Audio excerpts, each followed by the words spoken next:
That's really hurt me. That's really hurts me. Like, so sweet. That really Remember, hurts me. the English is broken. In a way, yeah, technically you got a point there.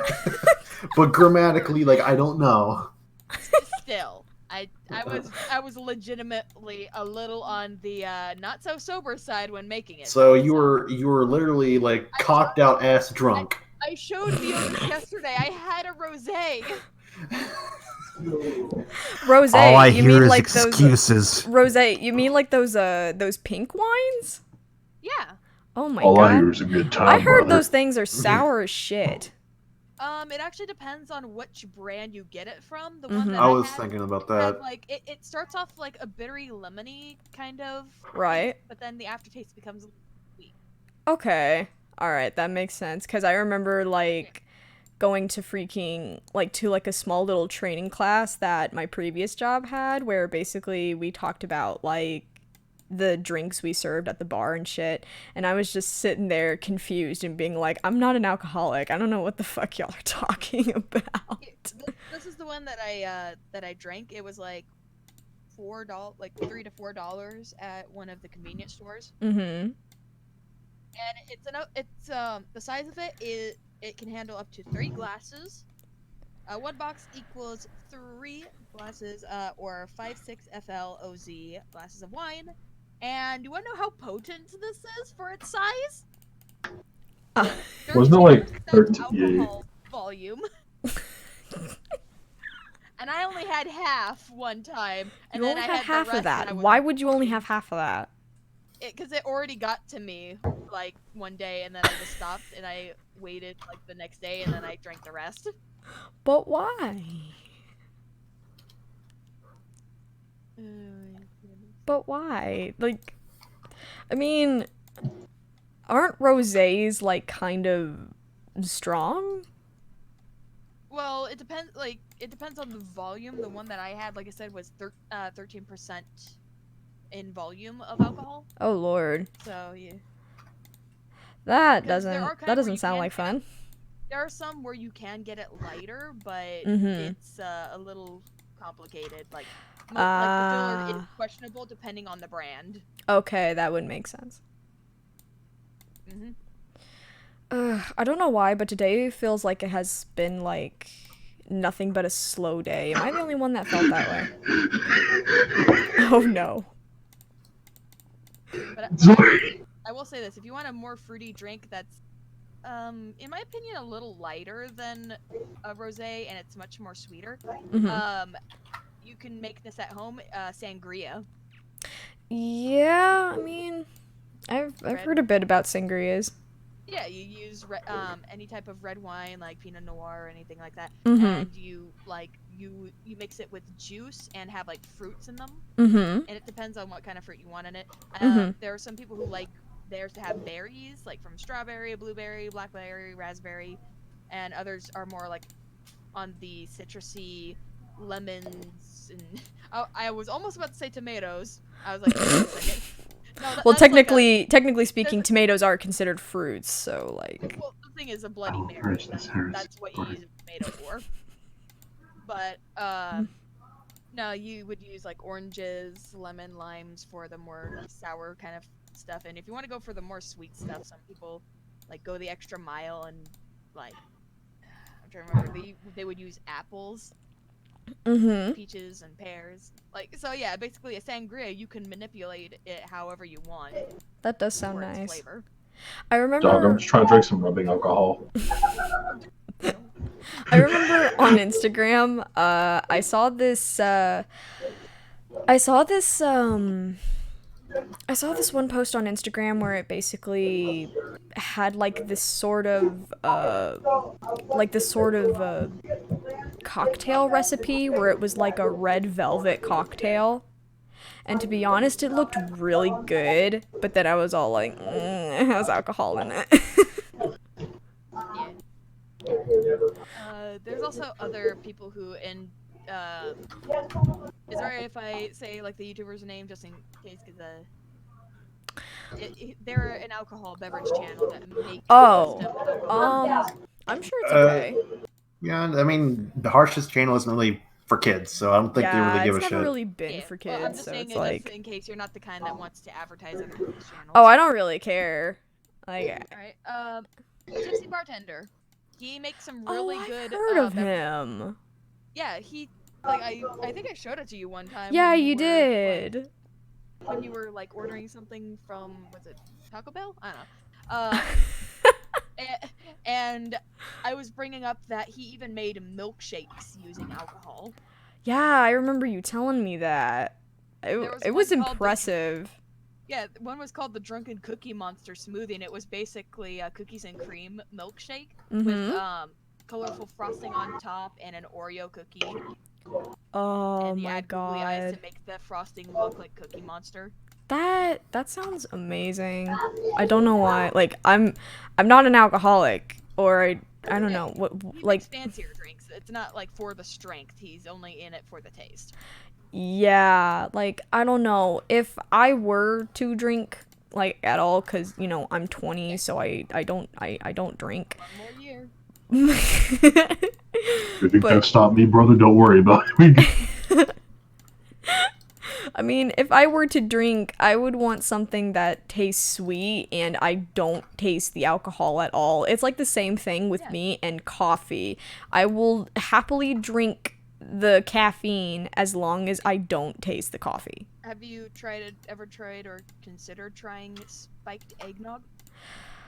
I didn't even know there was such thing as spiked eggnog.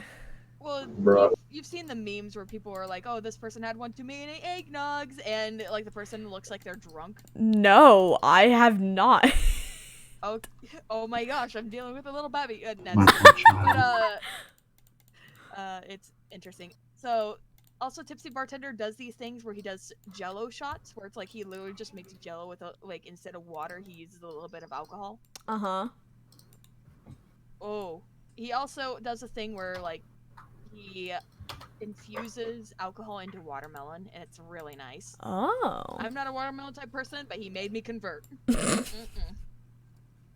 Oh, he also did this cool, like, sometimes it's not just like, sometimes he also likes to add in the appealing factor, like the caramel appletini, where it's literally a drink and the cup of it is a fucking apple. That's amazing, actually. He even did a shamrock shake where he put Lucky Charms cereal marshmallows on top. Ooh. You know, if there's one thing that I do appreciate about alcoholic beverages, is that sometimes they look really pretty. Yeah. I like looking at alcoholic beverages that are pretty. What if I also told you he made 2 evolution drinks? He fucking what now? One is Eevee Sundae, and the other one is more of a blue icy Vaporeon one. I swear to God, Chaos, you're gonna make me convert when I turn 21. You know you're an alcoholic when you praise all the good shit that can come out of it.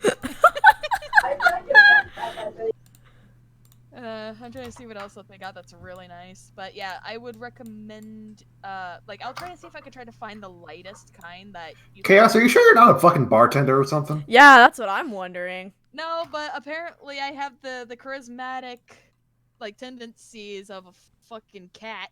You sound like you'd be an awesome bartender. Like, you know what you're doing. It's, like, you sound like you know what you're doing. Smell it. Why? God damn.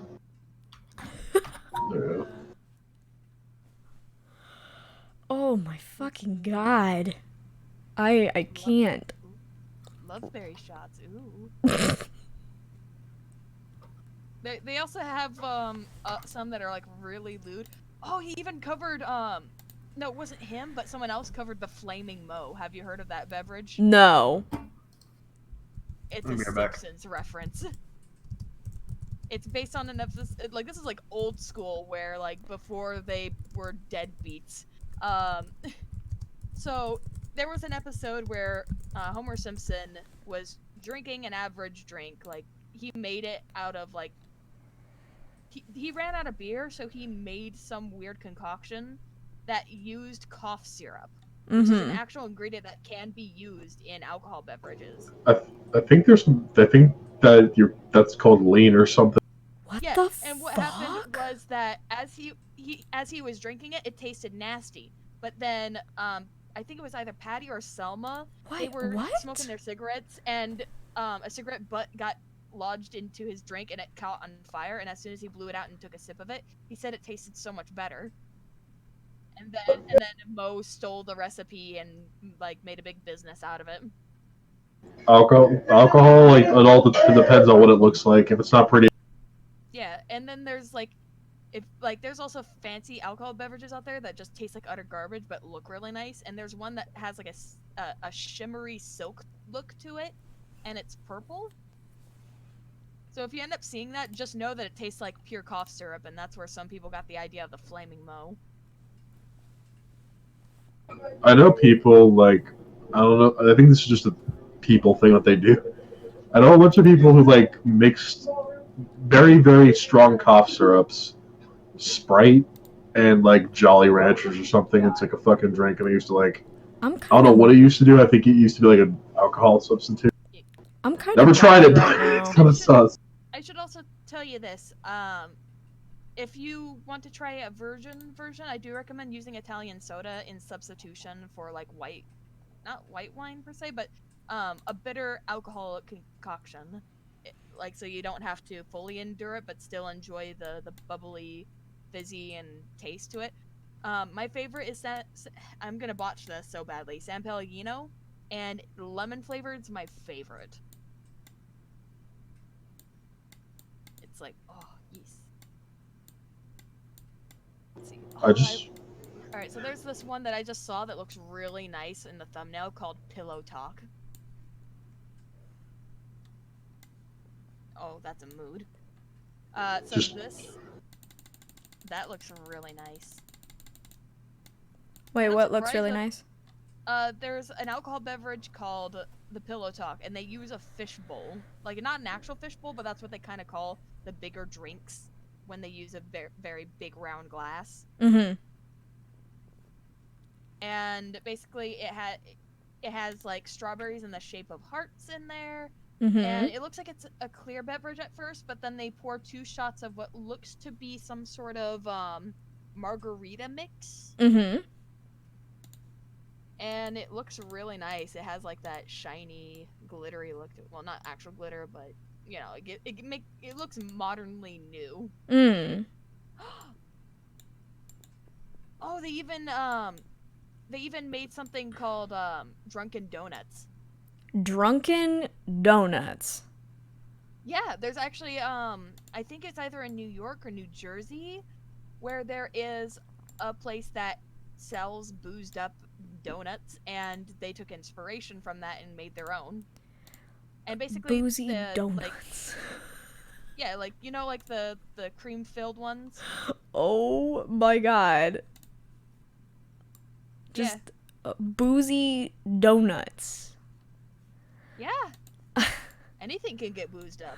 Fuck, I even tried Distiller's chocolate. What's Distiller's? It was really nice. That sounds like fancy chocolate.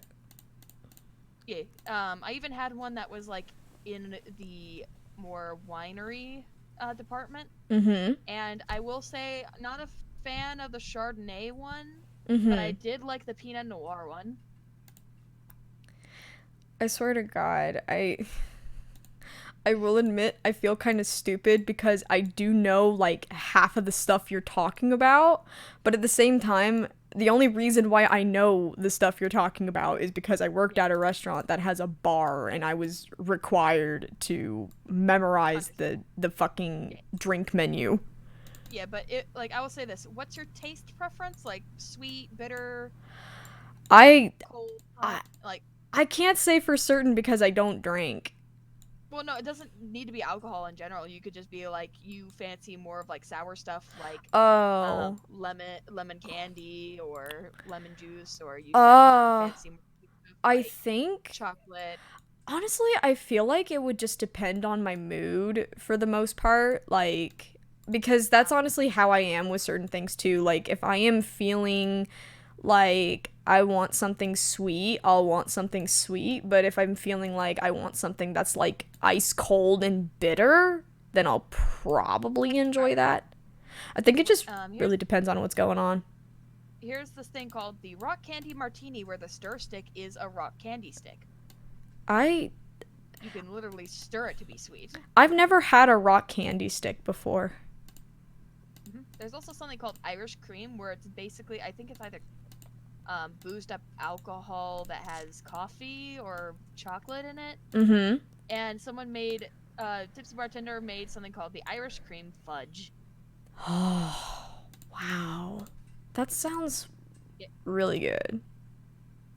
Like, all of that sounds like really good. Like, I end up making everyone drool at the concept of it, even if not all of you guys are a 21 or over, or in a state where you can drink at your age. It's like, I mean, I do know that one of my buddies is able to drink in their state because, like, 16 is the age where they can drink in theirs. Oh, really? Huh. Yeah, it's strange. But, go ahead. Yeah, that is weird. I mean, wait a minute. Does your friend live, like, in a different country? Is that why? Yeah, the UK. Ah, okay, that makes sense. I was about to say. I know some places here it's like you can't buy it, but if you were like seen drinking, it's not a problem. Wait, what? Like that's where it is where I live. Like like for whatever reason, if like a cop came to my house and I was drinking or whatever, there wouldn't necessarily be a problem. It's just as long as I didn't. Yeah. Actually, in some states, they do not mind, as long as you're not in a bar and you don't purchase it yourself, and you have a parent or a guardian or someone who owns the lot's approval of the alcohol beverage, you can drink it, and it may be frowned upon in like the high morality society group or whatever the fuck they want to call themselves. The HOA. But, the purist like, society, you mean? Yes, purity culture. Purity culture. Like they could suck it because, yeah, it's not illegal. Like, some people want it to be, but it's a loophole. So wait, So wait, in certain states, it's not, teen drinking is not illegal. It depends. That's the thing. Like, they can't be, like, they can't make the purchase themselves. And it has to it's like a matter of circumstances and. If the parent buys booze and they said, okay, little Timmy, you can have a sip, and they're in their own house, it's fine. I mean, I think that's kind of okay. I think it's sort of like if like you at least here specifically, if I am purchased like an alcoholic drink by somebody who is like older than me and like they're in the premises with me, as long as I'm not like a bar or something, okay. Yeah. And I mean, as long as I'm not acting like a fucking. Yeah, because if it was in a bar and it was a bartender that sold it to you, they not only would their job be ruined, but it can also ruin the license for that bar to be allowed to sell alcohol. Yeah. And I'm not saying at least I'm not condoning people drinking underage, but I'm just saying like it's possible if you I didn't even know. Depending on where you are, I think it's not a good thing, but go ahead. I didn't even know that something like that even existed. I was just under the assumption that, like, teen drinking was just illegal all around. Like, I didn't even know that. That's what the adults want you to think, because remember, purity culture. That's right. Yeah, that's I mean, right. But when you look through the loopholes, you can drink. What are the loopholes? Yeah, just a matter of if you want. The don't show up in a bar and don't buy the alcohol yourself with the fake ID. Intoxication and endangerment of a child can happen in public circumstances, but if it's like under the parent or guardian's roof, or like whoever owns that lot and they purchase the alcohol, it's fine. Yeah, what we gotta know is like the fact that like federal law is 21, however states still have individual rights to make laws and shit like that. So like maybe your state allows you to. I don't know what's going on with that kind of stuff. Yeah, it may be a little confusing. Yeah, it can be a little confusing because remember, it's just like the Bibble. Like there's always a loophole or there's always inconsistencies. Like I found this out. In my state, you can't eat a donut walking backwards down a sidewalk. What? You could go to jail. Wait, what? Welcome to like old school laws. So like. Oh, I was gonna actually explain the reason because. Oh yeah, explain that. What? Dumb laws are usually created because dumb people have committed them before they were an act. Alright, so the reason was there is a few popular donut joints here. Like, they're so popular that it gets crowded with people. So there are people who get distracted from their donuts and just eat it and, like, walking backwards and talking to their friends. And plenty of them have had instances of getting hit by cars for not paying attention. Oh. Or getting, like, falling backwards and getting seriously hurt. And in our state, if someone fell and, like, on the sidewalk near your property, that's a grounds for suing. Like, the property. Good God. That's also a ground for purging. Yeah, so as long as you keep, like, leaves and ice off of your sidewalk, then you're fine. But if it's, like, an apartment complex, you're fine. Like, it would kind of be the landlord's fault or whoever didn't keep the area maintained. But in this circumstances, yeah, they were like, you know what, we can't do this. We're gonna make it a law that you're the one at fault if you get injured while eating a donut while walking backwards down the street. What the fuck? I don't understand this world anymore. To commit the act in order for it to be like a law. Sometimes it's not mandatory, but it's still there. That is. Yeah, no, there's a law in my state. Okay, if I don't think it's a law, I think there's another term for it, but it is at least if this was made like back in the 1700s, so don't freak out. Nobody does it anymore. I hope. It's perfectly legal on every second Tuesday of the month to bring your wife to your house and beat her. Wait, what? it's. Wait, what? Granted, it is negated by like 17 other federal fucking laws, so it's not legal. But at one point in time. Yeah. Oh God. There's also this other law in my state. This one makes it a little too obvious, but it's hilarious. So, during snoo time with your nice significant Futurama other, reference. You cannot whisper sweet nothings to them. That is against the law of my state. What the? Wait, what? What, bro? Every woman wants some romance in her life. The reason why that law was put into place was purity culture. They're like, no, it's snoo is only, the mattress mambo's only meant for procreation. How dare you make it interesting? Shut the fuck up. You know what that means? That means you can yell it, though. You can scream it. You can't whisper. Yes! That's a loophole. There's a loophole. Yeah, oh, you like that, you the authority figure would be there to hear you go like, oh, yes, give it to me. The only other person, oh my God. Like, unless the person you're doing the conga line with is a snitch, nothing can happen. Bro, there's a comment, like there's a comment in the live chat that says, in the state of Michigan, we have a stupid law about haircuts for women, like you have to have a man's permission to get a haircut. Oh yeah. Here's something that's also really sad. This one's an actual law and it is enforced in my boyfriend's state, and it makes it like you guys would almost automatically know what state it is per se.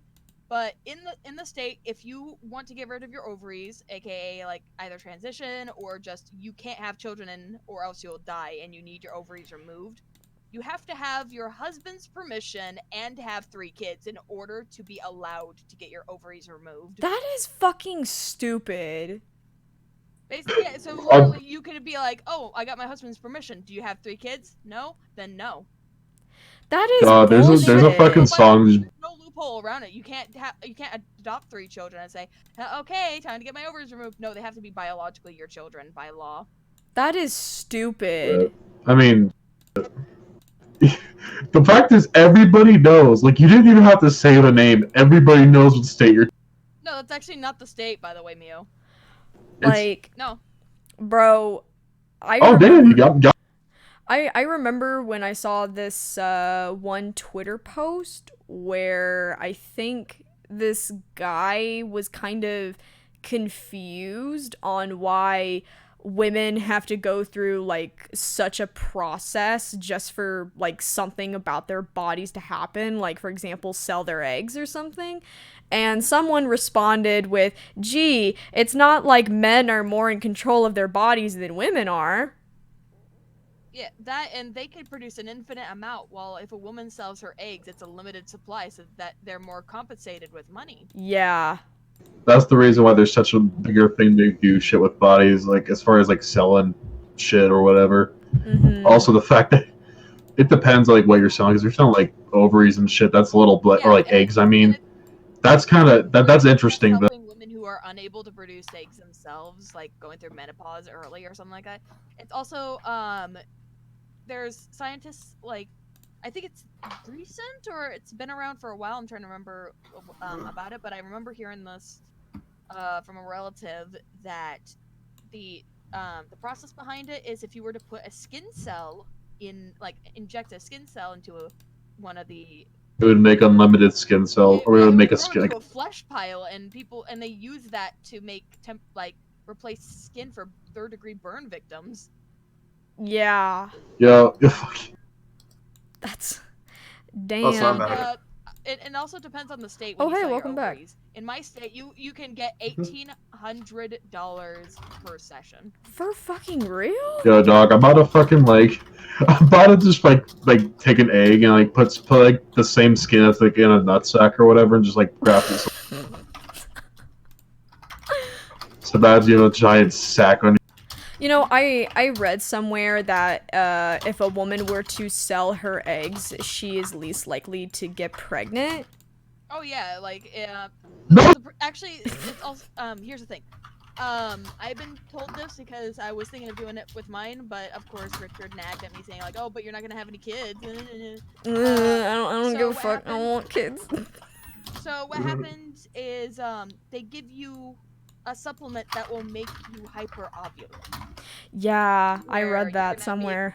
Yeah, and they would tell you not to have sex and whatnot. But the surgical procedure to obtain those eggs actually can risk you being unable to have children.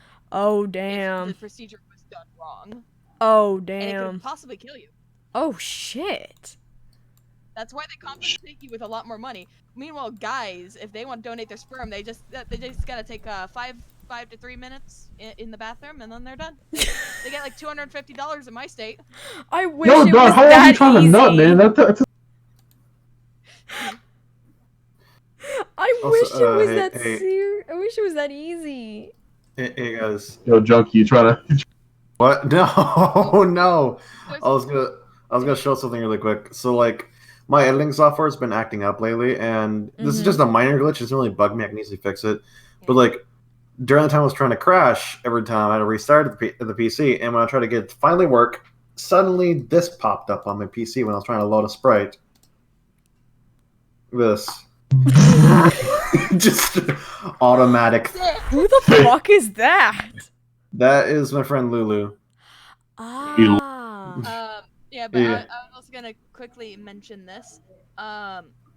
The company that prescribes you with the stuff to make you hyperovulate can actually sue you if you have sex while under the medication. That is bullshit. Well, then again, I can kind of see why. Here's the thing: if you get impregnated while under that medication, you would have a high chance of getting like 25 babies. Oh god. Oh, good lord. And they don't want to be held responsible if that ends up being the case. Wait a minute. Wasn't there a case where a woman wanted children, and she wasn't qualified for like fucking having kids or something? So like she basically she took that medication. Yeah, and she got medication and she took too much, and then she ended up having 8 kids at once, and then she got sued for it. Yep. Good god. I mean, don't do that. Yeah, because they don't want to be a liability, and they want to, in fact, like do the opposite, where it's like, hey, if you do this and this puts your life at risk, we're not responsible and we can sue you. I mean, isn't the point of that thing so they can take the eggs later on anyway? Yeah. So it's like, you're kind of fucking up everybody in that case. The medication process is not cheap. Yeah, like... I can't be too... Oh like, my the thing God. is, like, and also quantity matters, because, the quantity she had was, yes, if she did get impregnated and it wasn't 8 kids and she tried again or something, she would have had 25 kids Oh, in one go. God. Yeah, I that's can't how bad it is, imagine. and that's why they don't want you to have sex, like, while under the influence of the medication. I can't imagine. Oh my God. Like, if you're a lesbian, you're all good. You're fine. More power to you. Yeah, more power to you. But if someone has the peenie, the nini, and they stick it in the vagugu, yeah, then they have the grounds to sue. Don't do that. That or have like world's strongest pullout game, dog. I don't know. Do you, dog? I've heard that pullout games are useless, can't and in with fact, this. they actually cause more harm. It depends. Conversation. Okay. You want that conversation, Harsh? No, I'm got not plenty of saying. shit. I'm just like, I got plenty of shit. Guys, I'm looking at A the live chat. Someone said, Shiori brought up a good point. Yes, there actually is, don't mind me because I'm totally not a sex crave addict. So there are certain states where you're only allowed to have 3, under your possession, you're only allowed to have 3 dildos. What or the 3 fuck? dildos and 2 vibrators. That's Why would you need more? And, I'm not saying you shouldn't. I'm just saying what. Battery life, and sometimes some of them are crappier than the other. They break. Sometimes, listen, Mio, you need to understand that sometimes quality is better than, like, yeah, and don't you mean that reverse if you want more than 3? Someone actually was like a fucking rebel and bought like multiple vibrators when I was like... Alright, so this one, yes, it was really bad for them to say this in front of me because they said this when I was 14 and the person was an adult. What the fuck? Okay, yeah. And they told me that, and they said out of spite, they bought like 5 vibrators. Out of spite, of all things. You do it out of spite. Yeah. I'd do the same thing. I have no use for them, I'd do it. Bro, come on. We all Just know to flex. you'd have a use for them. What the fuck am I gonna do with it? I mean... Nothing, you heretic. Because I'm a good child of God. But I mean, wait a minute. What if you get a dent in your car? Like, you could use a dildo to take the dent out your car. Oh yeah, like the sticky ones? Yeah! Listen, dog. Moby huge to take a big dent. Yo, what I wanted to do? I wanted to get a Moby Huge someday, and I want to like put Christmas lights and shit around and like put it around my front porch. Yeah, actually, won't someone steal it? That would be hilarious. For the cat, but there was this one gif of a person who has like a red clear dildo. They have it at like hooked, like it was like suction cupped to their dresser, at like one of the drawers, and a cat walked in and saw it and was batting at it. Oh my god. Okay, I think that's enough of this conversation because I'm not sure if, like, there are minors watching, and I don't think it would really be a good idea if we... Should I purge the minors again? Shut the fuck up, no. Dude, I freaking like just... I killed like 5 people from Chaos' stream. Oh yeah, and then they tried to, like... comment on my thing and say like, oh yeah, I've been to your not safe for work streams. Hi, hello, like trying to get my attention. I had to murder him. The thing is, I never really warned my viewers in advance what we were gonna talk about, so it's like I don't want to surprise them with this stuff because I mean, like, don't want to surprise them. Then again, I did put this stream as not for kids, so I don't know. I'm just worried for other people's feelings. We'll pull back. Go on. Don't worry, guys. We'll move this to the hub if it gets too good. Oh my gosh. Maybe next time, if I do decide to make a stream, it would definitely be not safe for work, and then Chaos, you can say whatever the fuck you want. Nigerian princess? Yes. Bet. Did not the end. I don't even know what. Don't worry, means, I got an N-word yes. pass for the whole chat then. Nah. If we have an NSFW stream, I'll give it. Oh god damn it. Mio, did you just... No. Did you just post something of Doki Doki Literature Club? Yeah. Oh My lord, he did waifu. it. Bro, I Yuri's best girl. I was just playing that not too long ago. That game is like, it's a shitty game, but I like it at the same. Well, it's free to play. What do you expect? Like, What the fuck? listen. That don't mean nothing. It's a great. Okay, let me rephrase that. I like the concept and the story, but like, sitting through the game clicking. I hate visual novels with a passion. No, I can't handle it. Like, okay. I have like the reflexes of a mongoose and the attention span of a goldfish with ADHD. I can't do that. Okay, but like, I was just playing Doki Doki Literature Club like earlier this evening, and I was already so bored. Like, I was just really bored. I tried to get through it. I really did. Don't worry, dog. The only way I was able to get through it was I had to get into a Discord call with like 4 other friends, and like they had to sit there and beg me and convince me, no, it's okay. Just keep going just a little bit further and you'll get to the good part. I'm like, what the fuck is the good part? And then I got to the next thing I know, we were just hanging around, and that's all I can say, dog. For me, I have honestly thought about voice acting, like doing parts where I just voice act the damn thing, but I kind of feel like it would be just a little bit tedious. Oh, don't worry, I gave Sayori Christian Bale Batman's voice. What? Yeah. I was reading it, and I just give the deepest voice I possibly could to Natsuki. It's made her the biggest black dude I could probably do.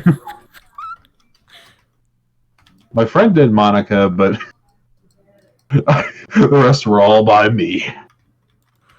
Oh my god. Protagonist Chan was Joker, just saying. Protagonist It was Chan. fun.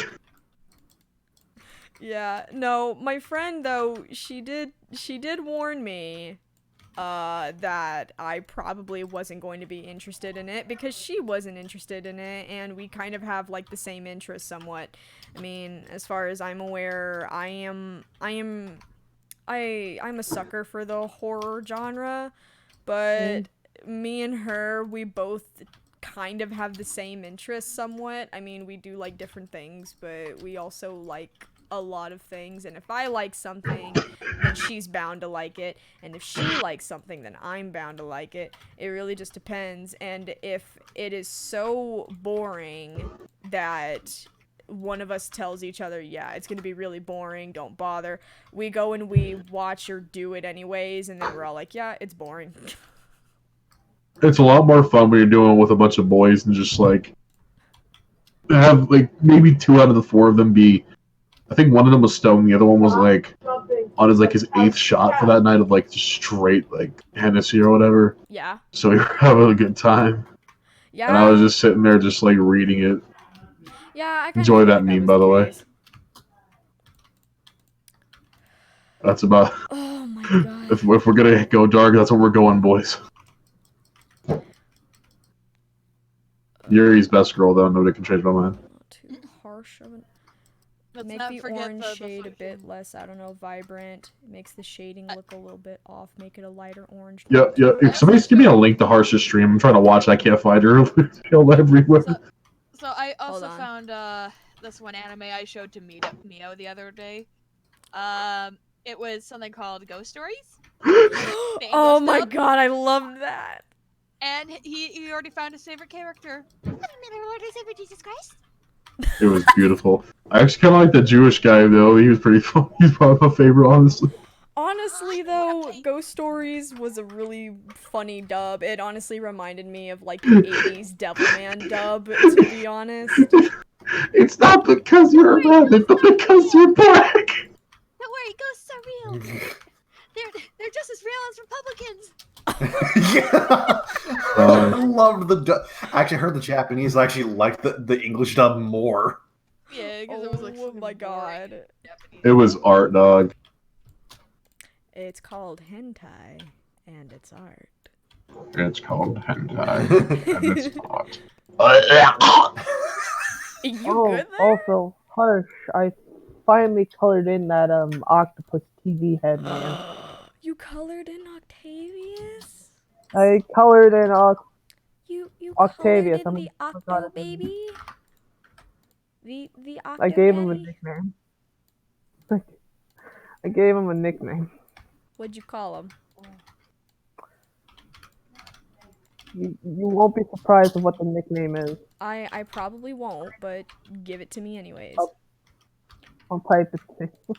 Wait, what? I'll type it to you, Aisha. I can't really hear you. You sound kind of muffled, to be honest. That's because my mic ain't close to my mouth because I don't want to breathe into it. Oh. Just give us some oxygen ASMR, madam.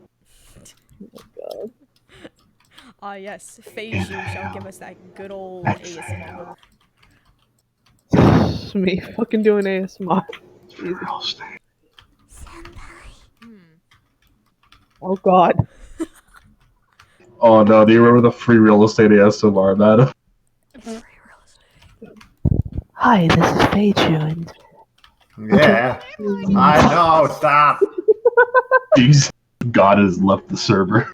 It's free real estate. I love you, hon. Oh, me too, hon. Look like they're lesbians. God, I love You guys it. It remember sounded this, like a fucking, like, a bridge, but Yeah, it's from the official Filmation group, so. You guys remember that? Oh, come on! I have my gravity hammer up. Do you guys remember this No, one fucked up anime called Higurashi or When They Cry? did somebody say What, Mio? You cut out. that's all I remember from the show. It's Oh my god. hey kids, don't watch Higurashi. Just if you are a child, don't watch it. If you're a child, get out of here, because I Literally, though, the only reason why I watched Higurashi was for the gore. That was it. That was the only reason why I bothered watching it. have you Also, if you've not seen Bloodsea, did I not see what?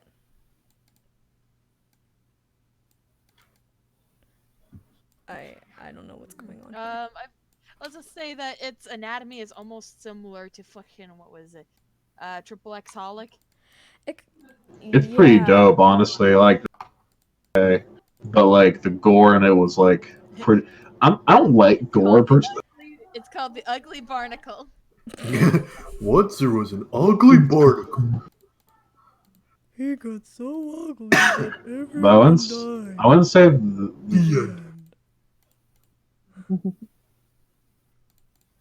I swear to God, Junkie's voice acting on Patrick is like on point. Yeah, if he could do a Patrick, he could do a Sans.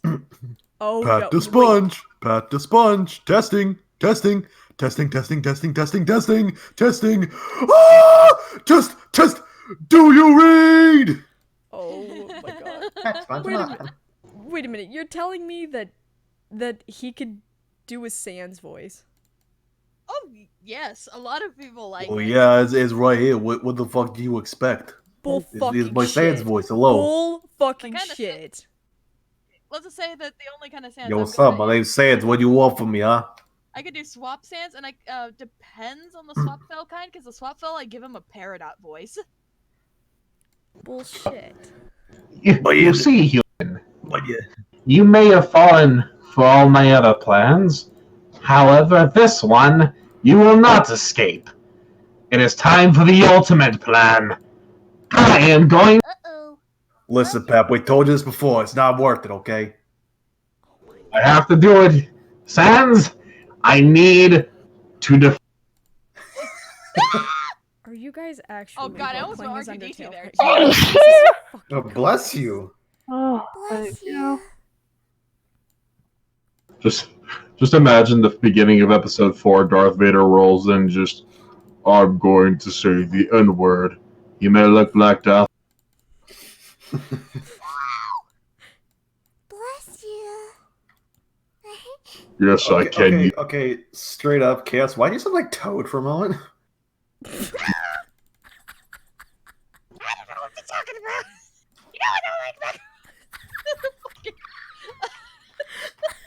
I'm not even drunk. I'm like sober, and I'm still acting goofy. We see the wind is. Oh my God, Chaos, you are killing me. that fucking toad voice. Like, are you fucking kidding me? Hello! Oh, Jesus. Take on me! Take on me!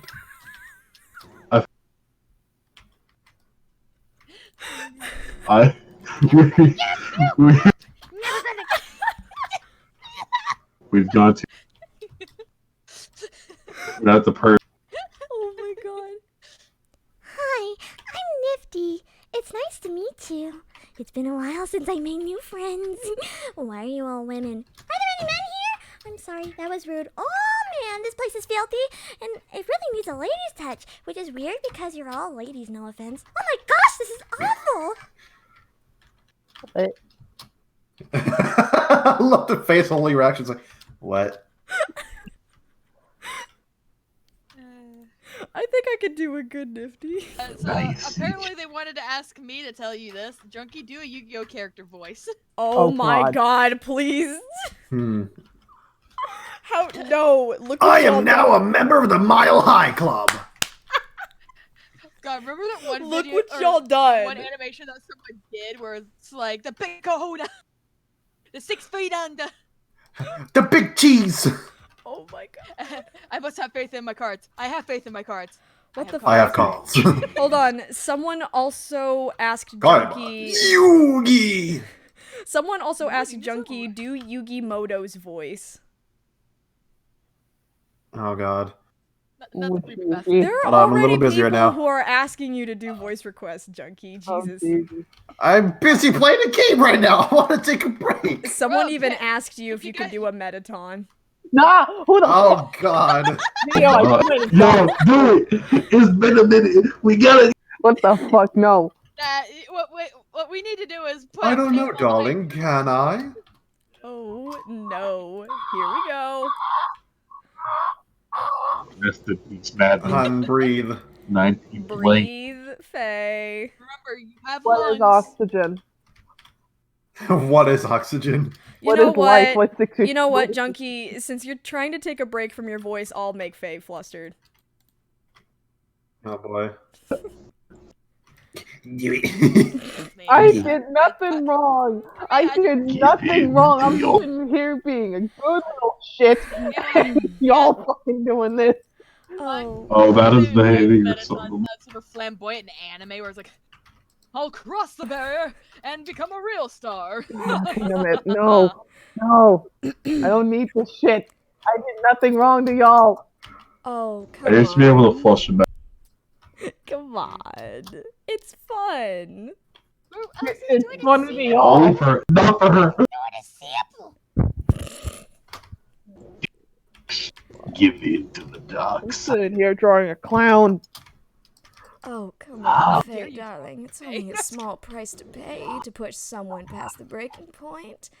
Makes it much more easier to dissect you that way. You know what I have to say to that? You know what I have to say to that? Oh, that's not. It's Dr. Venomous. You know what I have to say to Oh, that? that's hot. That's hot. I have one thing to say to that. What? Hold on, let me get it. What do you have to say to Let me that? find it first. Here it is. Wait, no, that's not it. Hold on. I have only like. I'm trying to find it though. Oh, is this it? Wait. I'm so Okay. So you know what I have to say to that? What? Listen carefully. Yeah, the fucking meme. That was a fucking puffer fish making that noise. Oh my god. We're not. I wasn't even That's all trying I that have. time, to be honest. Alert. Super not. Lord, where did they come from? Oh, why Oh, not? I'd like to know that. Mommy? Fuck this shit, I'm out. Fuck this shit, I'm out. No thanks, don't mind me. I'ma just grab Let's my grab stuff my and stuff and leave. leave. Excuse me, please. Excuse Fuck me, this please. shit, I'm out. Fuck. Nope. Bitch. Fuck this shit, I'm Fuck out. this shit, Alright I'm out. then. I don't know what the I don't know fuck what just the fuck happened, just but I don't happened. really I don't care. really I'ma get the care. fuck I'ma up out get of the here. fuck up. Fuck this shit, I'm out. I love how like out of sync Discord everything. Hey Mio, I think I just found an animation that depicts you and Rose.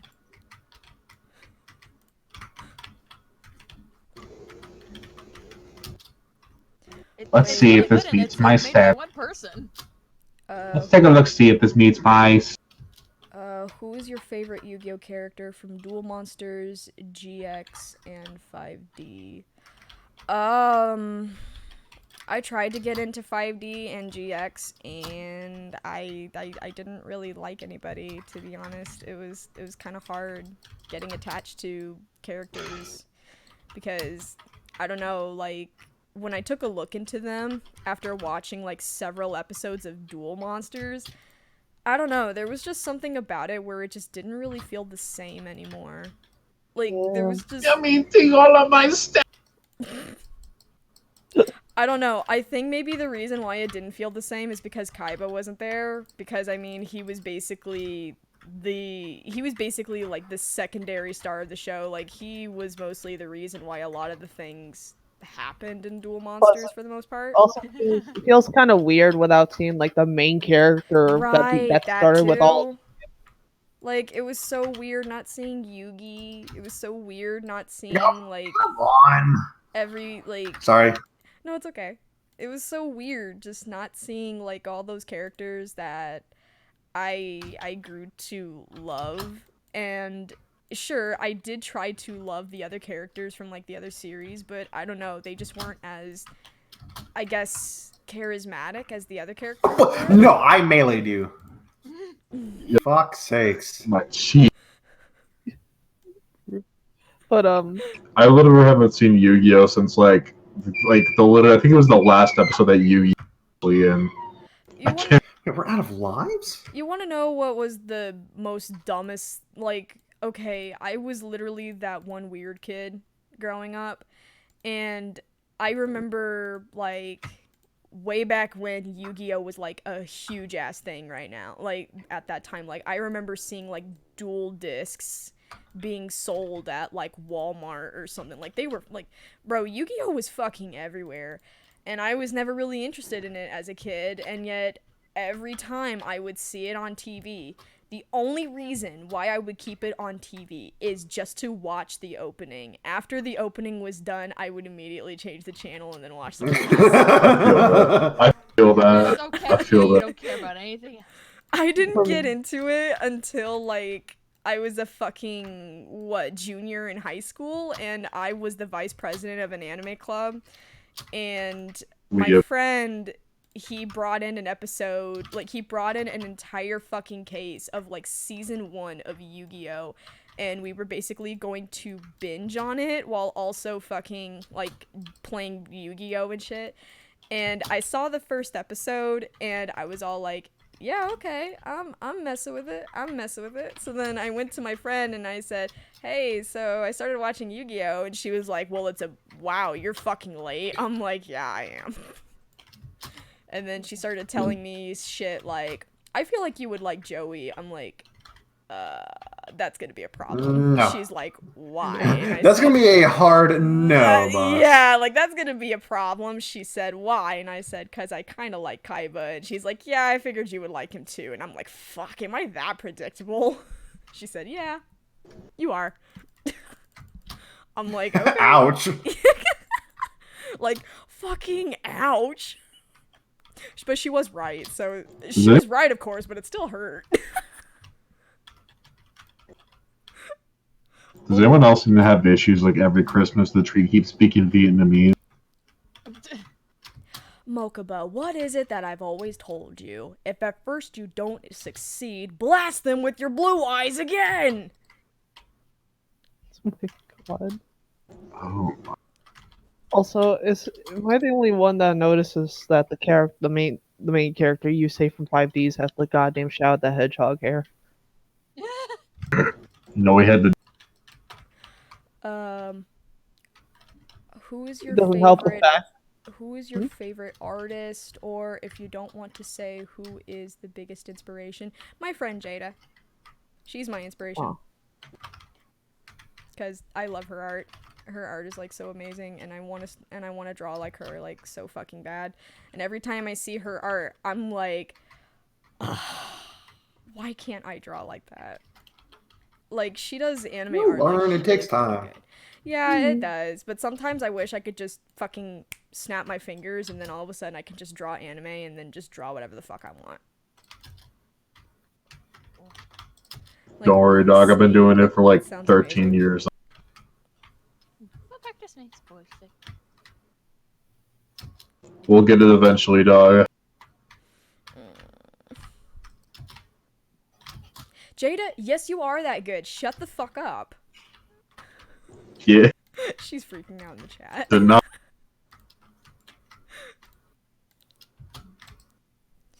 But yeah, that's my inspiration as my and who my favorite artist is. So there you go.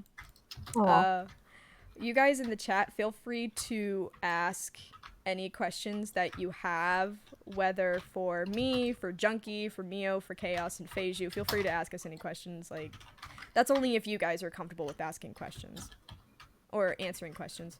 And if you'd like, children, we can have Bibles. I'm alright with it. I mean, I've done a Q&A live stream.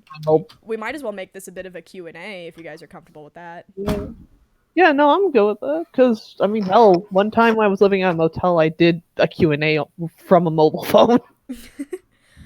Harsh, what made you want to start drawing? Jada. And her art. That's what made me want to start drawing more. Yo, dog, nobody knows me. Like, I didn't really draw a lot when me and Jada first met, but, like, I saw her art, like, continuously improve over the years, and then because of that, it just kind of started motivating me to want to start drawing more and more.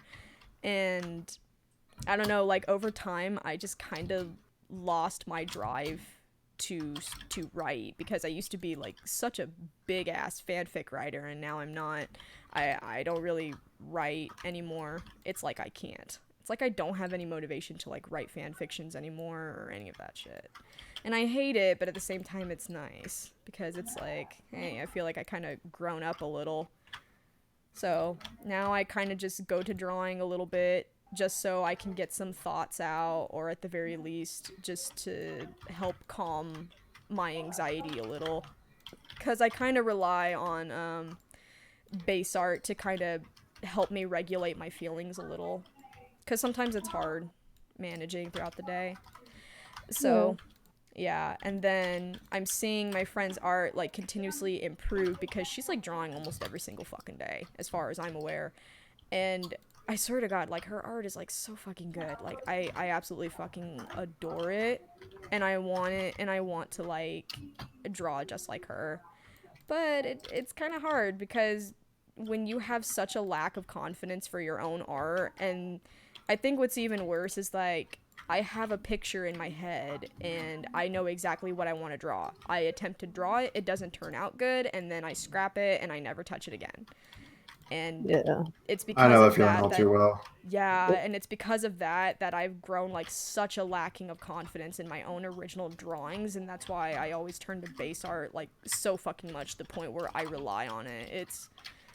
I just have, like, zero confidence in my art. So, yeah, I suppose you could say that my friend Jada is the reason why I've turned to drawing. And then, of course, there are a few other artists. Oh, Gravity Hammer. I know. There's actually this one thing I was gonna try to recommend you, Designer Doll, or not Designer, but Design Doll. Have you looked into that program? Let me see. It's a free app, free doll posing app.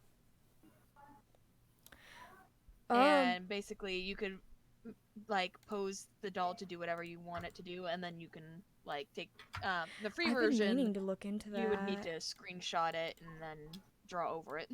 Yeah, I've been meaning to look into that. Yeah. Because Icy's gonna kick my ass. Why? I'm drawing her something. It has to do with Clown Man. Faye, I think someone asked you, how did you learn to draw? Yeah, it was for Faye. Oh, actually, I can actually answer this one. Yeah, With like a clear they're memory. asking you like, how did you learn how to draw? So, oh god. So at a young age, at a very young age, I had a lot of hearing issues to the point where one time it got so bad, I technically, in a way, went temporarily deaf to the point where I couldn't hear an air horn. Mm-hmm. And because of that, I was very late at speech as a child, and so I didn't talk until the age of 5. Oh wow, that's And late. yeah. But my mother taught me how to communicate through drawing. And Oh. so she would she would help me like draw out or practice drawing, and I would draw out what it is I would need or want to say or anything. And basically that's just how I learned how to draw. And over time I did um eventually, after a while, I didn't really draw as much because, I got into other stuff and I didn't really think art was gonna get me any. I didn't think much of art during the time.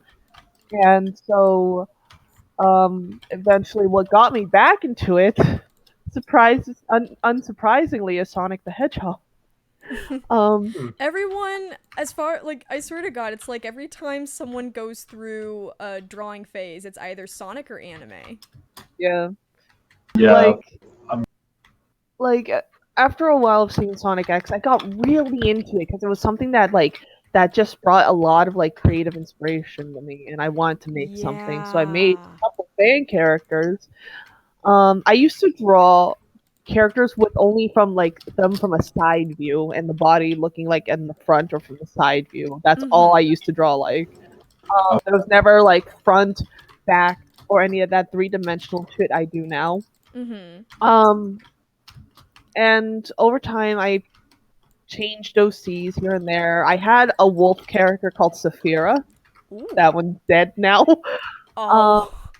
Basically, I never, how I drew her. So I didn't have an exact design, but think of a Ninetales, but with one tail.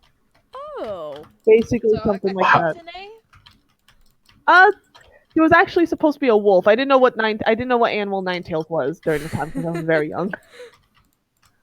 I didn't even know what Kitsune was during the time. Honestly, I'll be real with you though. Sonic is. What were we gonna say, Mia? Oh, I was saying that Sonic and anime. Yeah, I think that's like everybody, honestly. Now, just. Yeah. But go on. That's hard to voices and shit. Right, but let me see. Faye, I'm not gonna lie, when you told your story of how your mom got you into drawing when you were a kid, I'm not gonna lie, I thought of this really fucking cute, comic thing that you could do for your mom on Mother's Day, where you are a baby kaiju and your mother is showing you pictures and everything, and then a little bit, and then it kind of just shows that you drew a milk carton or something, and then it flashes forward to years later. You're a grown adult and your mother is just baking cookies or something. You just tap on her shoulder, she looks over, and then you hold up a drawing, a detailed drawing of you two hugging. She's crying, and you both hug, and then by the end of it, it says Happy Mother's Day. Oh, that does sound cute. I don't know, I swear to God, you give me the most cutest comic ideas ever, and if I could draw them, I would. Also, dogs, his madam's adorable. Also, along with trying to learn how to draw, I did eventually get into digital art. Sort of digital art. But let's just say I was very much still in the Sonic fandom. I had a character named Solaris the Hedgehog who was just this white hedgehog with red stripes. Yeah, and then it evolved into Nightala the Shadowhog. Think of Shadow with purple stripes and one bang. Oh my God. Right in front of the face. the markings going down and up the eyes, basically like My Chemical Romance type of shit. But sadly, I had fallen down that road of recoloring over Sonic a screenshot. Yeah, I think we was all go a through that phase. Like, let's be real. I would recolor, but I didn't know what recoloring was during the time. You want to know what the fuck I called it? What? So I kind of thought of recoloring as changing a character's color to another. What I did is that I changed it to a whole different character, so I called it recharacterization. I need. Yeah, Oh. Oh god. So someone asked, so what would you do if Nintendo and Sean Jump decided to use the original cast of Yu-Gi-Oh characters and a group of Zelda characters to make a crazy crossover? Bet it's over. I'm buying it. I'm dropping $60 on. Of course you would buy it, Mio. Yeah, you know I'm about to. This is another question geared towards all of us. What do you guys think about Bakugan anime from 2010 or reboot? Oh, wait, the reboot? My sister There was a bought, reboot? like, the cards. There was? What? Apparently Bakugan had a reboot? There's new spin-off series. Oh. Yeah.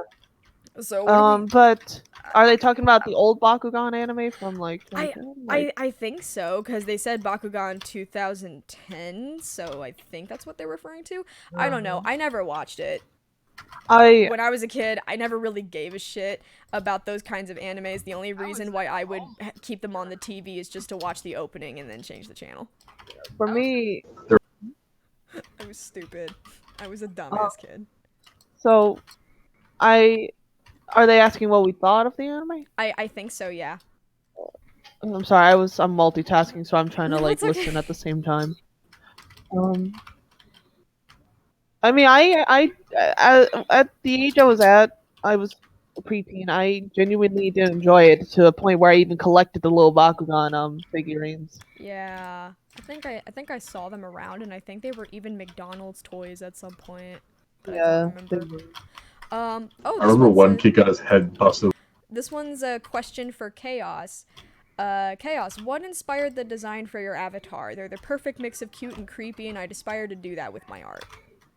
It was a shit post. The person that I did the shit post with, like, I like the Tim Burton look, so I was just like, hey, you wanna know what would be funny? If I drew myself with jelly horns and looked like a fucking Don't Starve Together character. Oh and my they were god. like, that sounds like a ballin' idea, and thus Chaos was born. Yes, that is amazing. I love Chaos that. was born out of a shit post. I think this is a question for all of us. What's the weirdest fandom you've seen? Underbred. Okay, fandom. Be a minute. Oh boy. Shit. I don't even know if I want to get into that because I've been into so many fandoms that it was ridiculous. Okay. I think the weirdest one I've ever seen, like, it's a tie between Undertale, Sonic. Like, y'all can talk whatever shit you. Like, no joke. Some of the weirdest shit on the internet I've seen from either Sonic or Undertale. No offense, if y'all like in some of the shit that I've seen, I don't know if I'm allowed to say it on here. I mean, it depends. Fuck me, man. It was. Now you're like a fan character of Undertale. I think the. Don't mention that here. That's not. I think the weirdest fandoms that I have seen were the Hitalia and the Homestuck fandom. Oh my god. Wait, have you seen that one meme where it says, I'm going to lure in the Undertale fandom, and then they said, oh boy, I should go. I sure would like to go for some spaghetti, and they were trying to lure in the Undertale fans, and said, "Does someone call us for the Hitalia fandom?" Oh my god, dude! Like the four weirdest, yeah, the fucking Homestuck and Hitalia.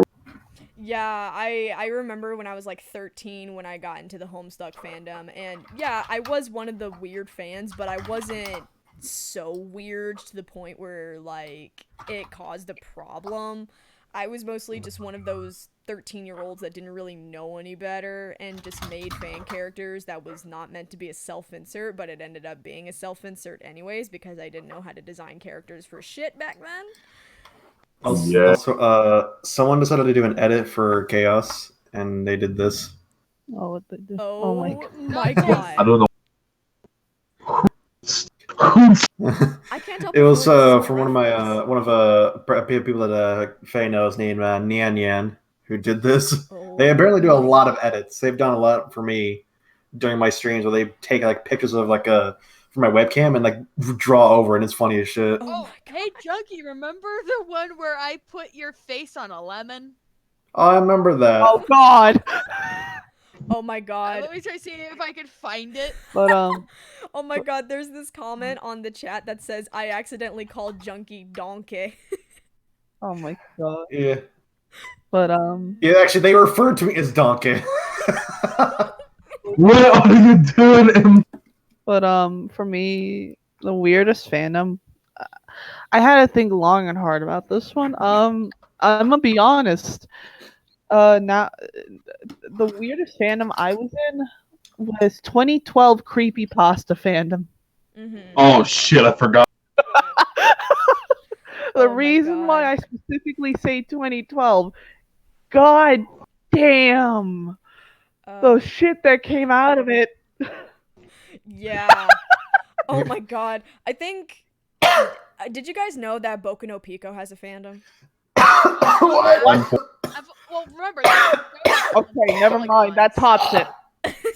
Don't die, hun. Don't die. Okay. I'm grabbing my pistachios. I'm gonna enjoy the show. Hun, did you swallow the air wrong? No, I got some. I got like a piece of chicken. I like a piece of chicken with hot sauce on it, and it went down the wrong way. Rest in peace, Drunken. Now I feel like H3H3 when he does. Quick, put me in your will. Put me in your will. Who's gonna own your channel now? I'm good. Quick. I'm good. I'm good. I've been spoken for 27 years. I know. Today walks with. But Y'all ever like just like did feel like thinking you're tough? It's like, oh yeah, I'm gonna take this hot sauce now, no problem. And like it hits the back of your throat, Meanwhile, I'm over like here. your whole mouth. Meanwhile, I'm over here, like going to Domino's, getting like one of their little sweet mango habanero sauce packets, and then just. Like it's good unless it hits your fucking uvula or something. Yeah. And what? You know what Oh I fucking yeah, hate? that's destruction. You know what I fucking hate? How when you open like a fresh soda, you take like big gulps and then it like stings the back of your fucking throat and you feel like Yeah, but it hurts so good. I love it. Yeah. okay, Have you ever had?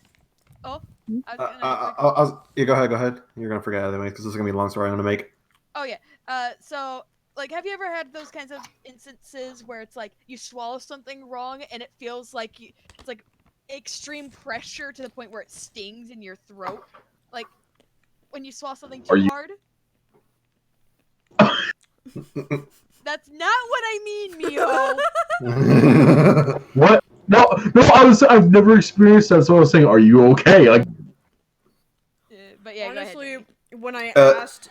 When I asked, did you know Boku no Pico had a fandom? Junkie coughed, and it was like perfect timing because I know, because I think thought I killed him. that was actually the reason why I inhaled from it. I was about to say what, but instead like some hot sauce went down my windpipe. I was like, Oh God. What were you gonna say? So I just got up a firefight match, and I was not doing too well. No, Yeah. Junkie. Someone said in the chat, Boku no Junkie. No, That was me. no. Okay, if you're a fan of me, I kindly will now disown you. Fuck off. that was me, mother. I disown you, Mio. Good, just like the real. But, You know what, Junkie? anyways, You are now obligated to sing a cover of the Boku no Pico theme. No. Okay, can I please finish the story? Yes, you can. I'm sorry. Okay.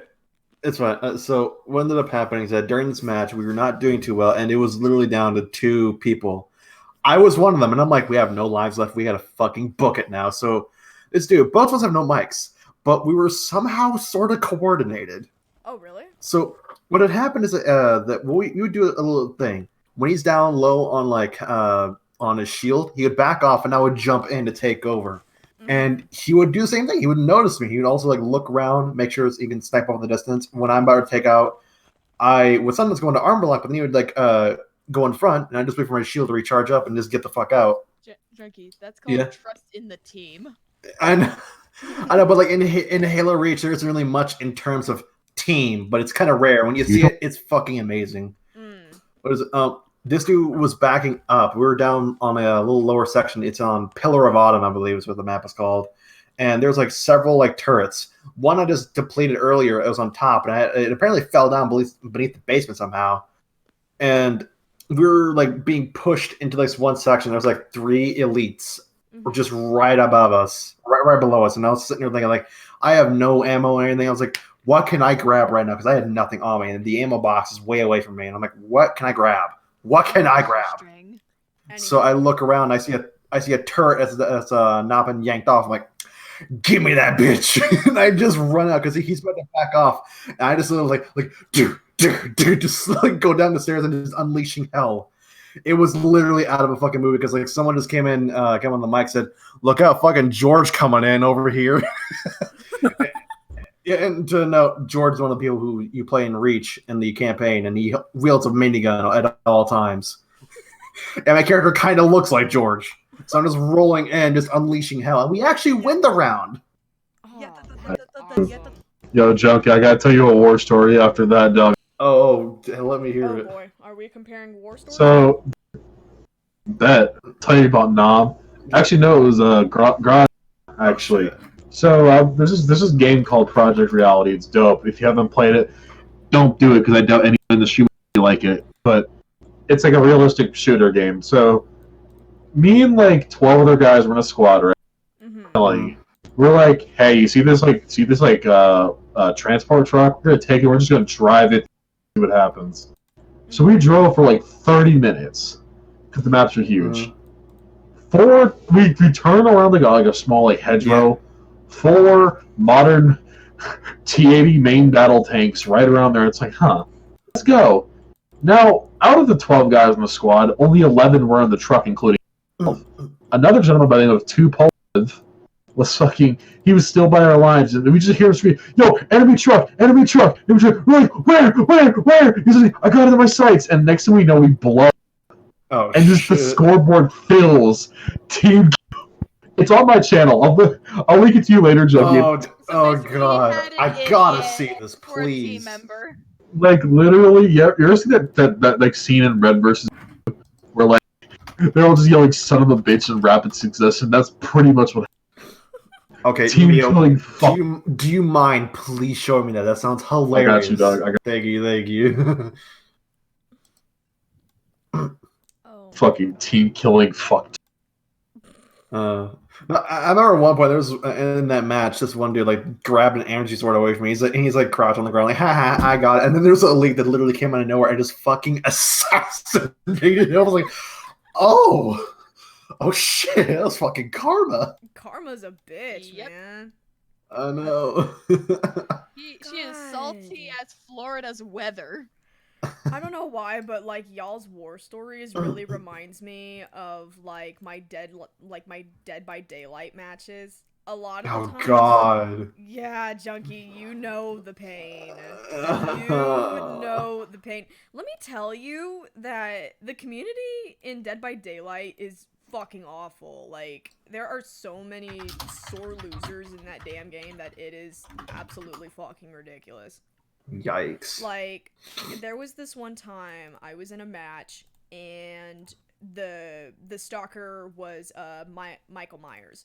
So of course that was going to be a real bitch of a match because the only way that you can really know when he's coming is if you actually freaking see the bastard, and that the only way you know it's too late is if you suddenly hear his freaking heart, like that little heart thing. Yeah. Thing. So When it comes to people playing as Michael Myers, it's literally it's almost like a lose-lose situation, like, all the damn time. And sounds a lot like my first day. Ouch. Ouch. Okay. I'm sorry. Damn, Mia.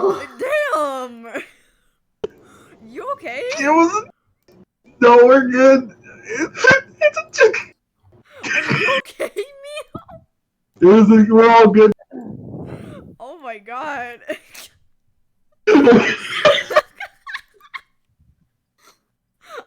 No, I had to. I cannot get over that. Holy shit, Mio. I am going to take that. I'm gonna take that, and I'm going to say that every now and then now. Good job. No, that's what you gotta do. Every time somebody says something like, "Man, it was like dark, lonely, cold, nothing was going on," just be like, "Yeah, dog." Sounds like my life. Just like. But so, at this point, I could tell that, like, the killer strategy in this game was tunneling.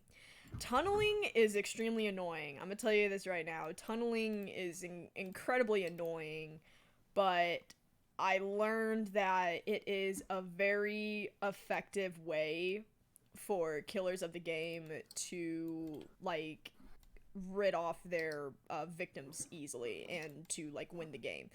So I was the last victim, and the hatch was, like, I was fucking searching for the damn hatch. I was injured, and right when I found the hatch, the motherfucker was standing over it. Of course. The motherfucker was standing over it. Just camping there. I'm like, you've got to be fucking kidding me. Alright, I'm gonna take a listen to what Mia's showing me. I gotta see this shit. It's cursed. It's. Okay, thank you. It's terrible. Don't look at any of my YouTube videos. They're horrible. It's just this one's literally an hour of me and 12 guys scream. Okay, go ahead.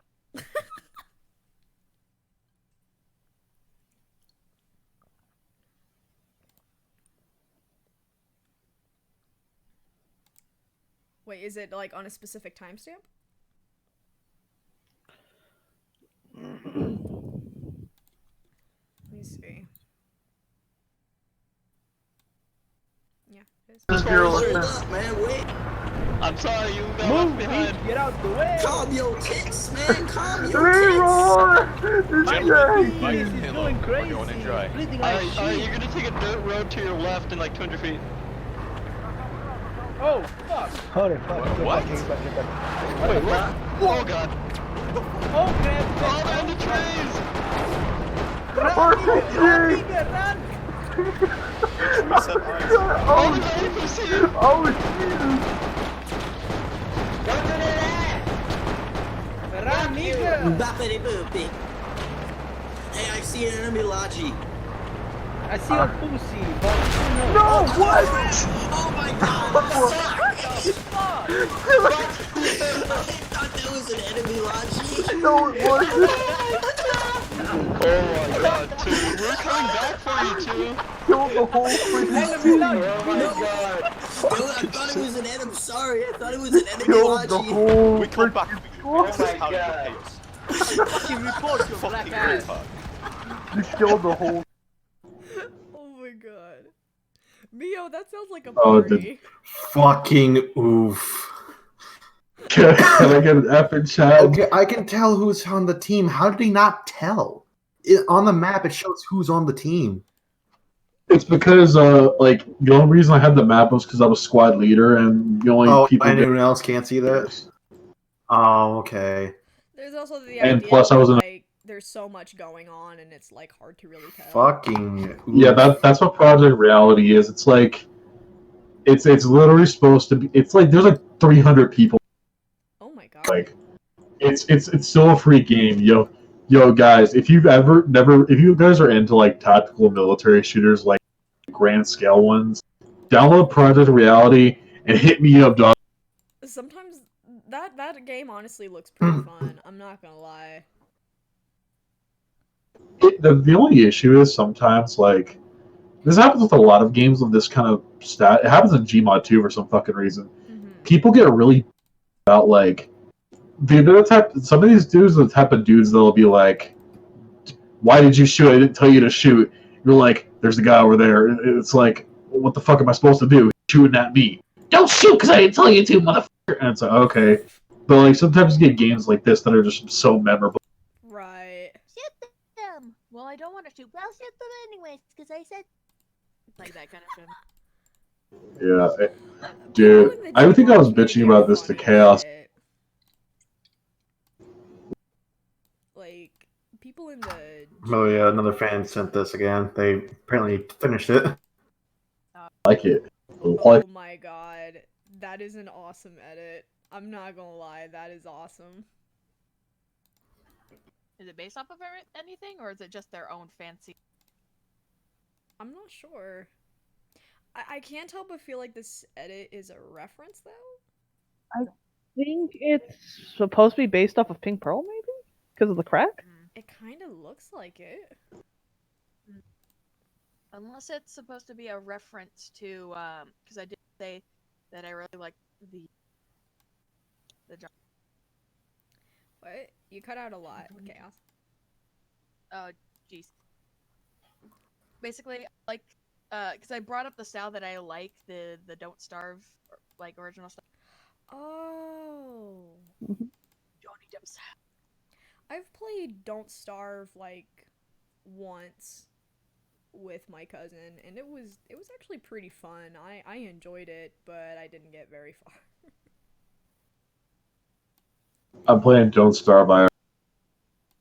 Oh, jeez. What if Fallen Angel is asking if you would show the edit on stream? Oh, yeah, I can show it. Give me a minute. I gotta fix a little something. Okay. Yeah, let me show it on screen. Stream real quick. Cause hey, I just also let me just I found these beautiful images that best represent when you hit your elbow in the wrong. Like you when you hit your elbow in a very specific way. You mean like I know what you're talking about. You mean like when you hit your weenus? Yeah, when you hit your weenus hard. Your weenus. And after. Ow, my weenus. I heard you guys like... Before hitting your elbow really hard and after hitting your elbow real hard. I really don't like the feeling of hitting my weenus. Like, I hate it. Because, like, it hurts, but at the same time it doesn't. And then it just makes me laugh, like, out of impulse. You get hit with, like, really heavy pins and needles. Yeah. Oof. Have you ever done that with, like, your foot before, where, like, you get hit with pins and needles for no reason, like... Yes! Yeah, it's cutting, that's the feeling when it's cutting circulation. Yeah, like the corner, like the flat, like the side or whatever. I mean, I believe that's what happens when you cut circulation. Oh, especially the arm. Sometimes when I was a kid, I always fell asleep on my arm, and I woke up trying to raise my arm up, and it goes limp. Yeah. Oh, I hate that. Yeah, and what's even worse is that the process of, like, it, like, slowly coming back into circulation is, like, kind of painful, but also not. Like, it's weird. It's sort of painful, it's like a but... limbo. Yeah, like, it's not hold on, painful to the point where it's unbearable, but it's, like, this weird feeling where it's, like, a mix between pain and... My God. Like, just pins and needles. It's like... I don't know, it's kind of hard to explain. But I remember when I was a kid, I would always wake up, like, I would wake up with me biting the inside of my cheek. Ow. Yeah, like, literally, there would be times where I would wake up because I would bite down on the inside of my cheek, like, so hard. like I would just suddenly wake up. Have you guys ever woken up like, strangling your... Wait, what? What? Huh?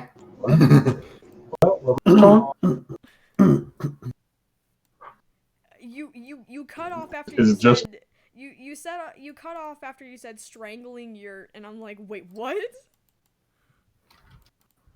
your meat. No. Oh, so you ever just wake up strangling?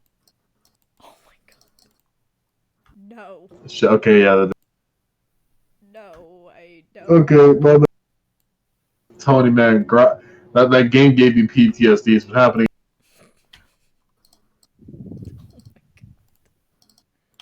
Mio, you're dark sometimes. Was because I'm black. Then again, you're not as dark as Fluff. Good God, Fluff. Yeah. Yeah, I would imagine I'm not as... Yeah, Fluff is like the biggest black dude you've ever seen. What? Fluff's real name... Oh my god. No, like, Fluff says some really cursed shit. The thing is, Fluff's cursed as a... I mean, in the last They just stream, say shit. I mean, in the last stream, Fluff said some cursed shit. And I'm pretty sure if I were to repeat them, I would end up giving I would end up making Junkie, like, cringe really bad. Mm-hmm. Like, oh my god, it was bad. Fluff is... No homo. For her, the name should be Sithede. Here, let me spell out what Sithede is. Shathid sounds Oh no, like I gotta tell... Shathid sounds like a Dungeons and Dragons name, TBH. It really do. Yeah, but this is how it's spelt. I'm about to... Oh no. So, I got two stories. First one, this one's real... I read about this somewhere. There's this girl whose name is spelled L-A-A. And What? her mother got tired of people wrong. Yes, L-A-A. L-A-A, yeah. And so, people kept saying la or something. Her mother said, and I quote, "The dash ain't silent. Dasha. I wish that was a joke. I'll find the article to prove it." There's actually it's kind of rare, but there's also parents who try to act quirky and name their children A B C D E, but it's pronounced Bella or something like that. I don't know. What? This is why you beat your... God. Was, dude, I would actively... She made fun of the child's name. Bork. Dude, I would literally, like... I feel like that should be like child in some way. That should be like the same lines of like naming your kid. You name them after some like naming them off the band. After I hit no, but fuck. Oh, here's the other story because you reminded me of it for some reason. Harsh. So I have a clown bard in D&D who may or may not be so. Basically, it's only Gamzee in the trait that he's a psycho and he's sober or whatever. But regardless, he's like basically stupid in every way except for he has a very, very high knowledge of like arts and like plays. Oh. And like since the beginning of this campaign, we've met this NPC who was like a... I do not hesitate to say this. I say this with the most literal sense possible. Hey. What else that you would like ever see? And so we meet her several times, and so last time we met her, she asked, "Hey Gabs, you mind performing something?" He's like, "Oh man, I don't know about that, brother. I can try some motherfucking thing." And so I rolled a 20 in performance, did like the Joker dance down like a stairs or whatever. And so I think, and so she wanted the tiefling D for. And then, literally, like last session, turns out she's a freaking bronze. I seduced a bronze dragon. Oh. The bronze dragon wants. if that's not a flex, I don't know. That's a huge flex, and that is definitely worth flexing. Yeah. Like, I was also telling me about this, that we should definitely cover D&D horror stories. Oh yeah? Like, Oh, dude. I remember... Chaos, I'm gonna get you. I remember, like... Oh, God. I remember, listening from, like... I think it was literally just called D&D horror stories on Reddit. Mm-hmm. I've listened it, a Reddit reader that I used to respect, and I no longer respect, covered it, and she was bringing up about how this one person wanted this was a dungeon master, and they had a player, like they had their own player character model in the game, and they tried to pressure this paladin to date his character, even though his character is literally a self-insert. Right. And when she kept rejecting him because her character is actually a lesbian, and so what he did was this was supposed to be like safer work, normal action, D&D action kind of stuff. So then he summoned orcs into a battle, and he made sure that their stats were like, basically she was like a level like 20-ish, and and the encounters were supposed to be like level like 15 to like 25. So then he summoned 5 level 60 orcs. And they non-conned her. That's all I gotta say. Oh my god. And then he ends up having like the DM say like, oh, roll dice to see how your character reacts to this. And she rolled a nat 1, and he said, oh, she offed herself because of... I feel that. And then he says, go make another character. And when she made another character, he didn't like the fact that she made a guy. And then he said, as he was introduced, he was shot by a mysterious bullet, even though it took place in D&D, like the fantasy act. Where bullets don't exist. That is... Oh, yo. God, that's terrible. And then he demanded that she made another character that was closely to her physique, as he... Yo, God. Oh, Harsh, I don't know if I'm allowed to say this on your stream. I got a story for you. I'll try to keep it possible. I don't call it a horror story, but I'd say it's... If you are able to make it kind of, like... If you are able to make it 16 and up, I'll allow it. Alright. So, long story short, I have like 17 paladins because Crusaders, obviously. Heretics. Anyway, one of my Crusaders. Dude, the fucking knights are the coolest thing in history. Shut the fuck up. Anyway, we were... Motherfucker, I will burn you at the cross like right fucking now. Anyway, so we were just chilling, party. Came across old lady with a cart, like she pulled out a bunch of these like weird muffin things, and they were like they had like a buff and like a weird, not debuff, but it was like a weird aspect. Mine was I got an increased stat, but I got so. Just keep in mind, my DM is a female, just so we don't get the neck beard. My Crusader lost all their strength. Basically, they couldn't the armor. It wasn't because the armor was because it didn't fit right. Like there was just no way this short, thick, busted lady is gonna fit inside my Crusader armor. And so basically, she ran around in like rags and like a fucking like the basically. And I'll send a picture of like what it's kind of looked like later. But so next like mission we had was we had to get this town leader's daughter from of orcs. I guess where this is going. But so we had the option of just fighting through or stealthing through.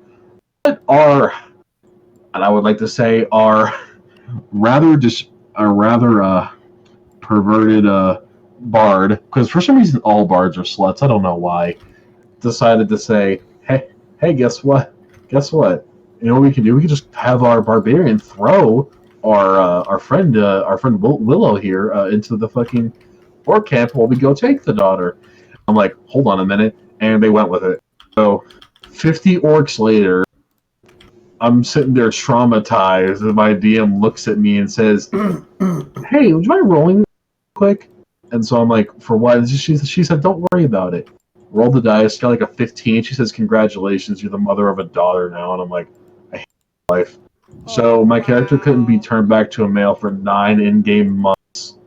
And so when they got turned back, they had a half-orc daughter that followed them around. She's a character too, Willow Friedrich. She's her. But it was terrible. It was so funny though. D&D can get really fucking dark. I never knew it could get dark. Oh no, man, dude! You gotta play a game with me at some point, dog. I can make it dark because it depends on like what you're in. I have been meaning to play Dungeons and Dragons. It's just I unfortunately never got around to it, and it kind of sucks. I guess it just depends like what you're into because my first game was like a high fantasy like it was called it's a version of D&D called Adventure League where it's like very gameplay oriented as opposed to the roleplay aspect. And again, it depends on like the DM and shit. 'Cause I know a bunch of DMs who are just super like by the book, and it's like because most D&D books aren't that dark. Because I got this one. It's mostly the homebrew shit you gotta watch out for in terms of what goes on. Right. Yeah. I'll throw out this other story, just make it quickly as possible. Then so, Party and I doing our thing. It was meant to be a one shot, and so. There's this NPC lady who like, lived outside this kingdom that our band of like hired mercenaries was fighting, and so she was just outside the kingdom. She was like always a nice lady, not old but sort of motherly, and would always like give a shit. And we're like, oh, that's nice. So right before we were about to like leave the city last time to end the night because we were like, oh whatever, we're not going. Oh, I think you told me about this. Yeah, and so we're like, wow, she's not here. So we continue on a little further into the night because we were curious. And so we went back. She still wasn't there. Looked like her house had been like went into, and we went inside. She wasn't there. Then we went to the city. Everyone's gathered in the middle of town as they literally hang her right as we up. But the thing is, I don't know if you know this about like nooses. I don't know if this is too detailed, but if they're not the right length, they don't just make it quick. They'll make you you'll sit there for a while before you go. So it wasn't tied long enough. So we basically had to watch her just slowly pass, and we were like, this campaign ended up lasting 2 more days. And near the end, I remember my character fucking took the king, gutted him alive, and hanged him from the top of the fucking tower so everyone could see his ass. Oh, wow. It was pretty bad. Yeah, it can get dark, but other times it's pretty mean. I mean, I if you're into that shit, then go. I mean, I don't really mind stories getting dark because sometimes I think that kind of helps with the story because I mean, the real world isn't always going to be pretty and there's nothing you can really do to prevent that. So honestly, I don't really mind a story going dark now and then. It's just when it's unnecessary, yeah, like a perv DM or something, or a DM who doesn't like. Yeah, if it's unnecessary, then that will be something I will probably have a problem with. But I mean, that's only if it's been discussed first, I guess. Yeah, it's different because chaos is her shit. Yeah, it's intended for that. Yeah, it's intended for that. Yeah. So everyone playing knows it's. I don't know. Yeah, I'm making a homebrew one that's literally not safe for work. Yeah, I mean. And I have to play a paladin just to. I mean, for me, I kind of, I mean, I feel like if I were to ever make a D&D character, it would probably be something along the lines of a necromancer or some shit. Oh, I know what you. Hit me up sometime. I'll help you. Yeah, I remember when I was like invited to a graduation party and the guys were like going to do D&D, but I had to go home, so it was like, but fucking, I remember where, like, they were, like, the guys, they were helping me come up with, like, a fucking character. They said, like, I said I wanted a necromancer character, and they said, yeah, we can actually work with that. And so, basically, if I remember correctly, the necromancer, story, like, background that they helped me come up with was basically, like, this girl, she grew up being surrounded by death. Like, she grew up in a town where she was the only population to exist, and yet she still had, like, these companions and shit through the zombies that she had basically subconsciously brought back to life.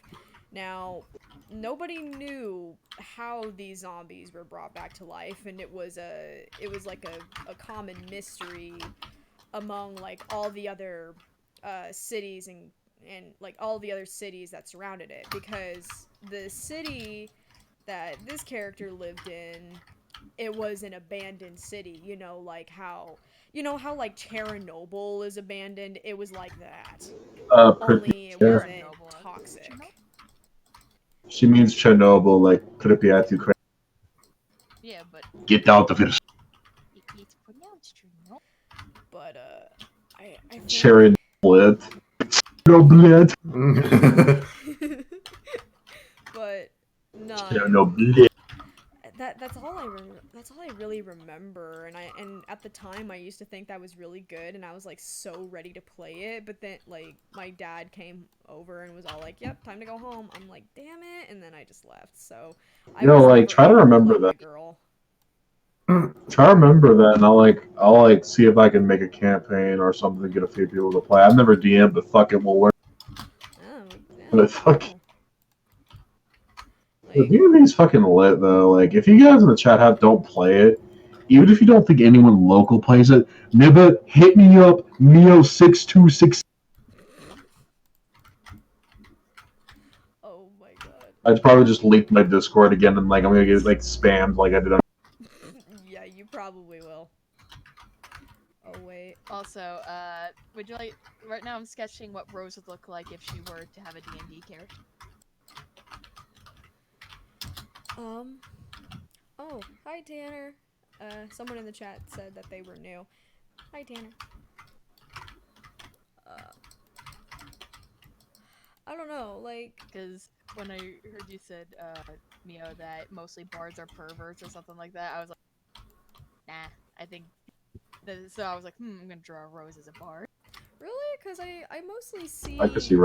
I mostly see bards being characterized as flamboyant and charismatic. Like, charismatic. Like, either flamboyant, charismatic, or whimsical, and very rarely are they perverts. Yeah. Oh, really? I've seen, like, a lot of the time, bards are the people who with anybody. Because, like, that's just what their charisma, they can roll to seduce, like, with their charisma's high, it's what... Also, so, right. Here, this summarizes the bards, too. You can't solve your problems with a sad flute music, bard. I can try! That's how bards... Like, there's two kinds of classes that you always gotta, like, know about. Like, a stereotype for 3 classes that I know is always true. Fighters generally are either new people, or, like, just... Bards are always sluts who are gonna fuck with the demon.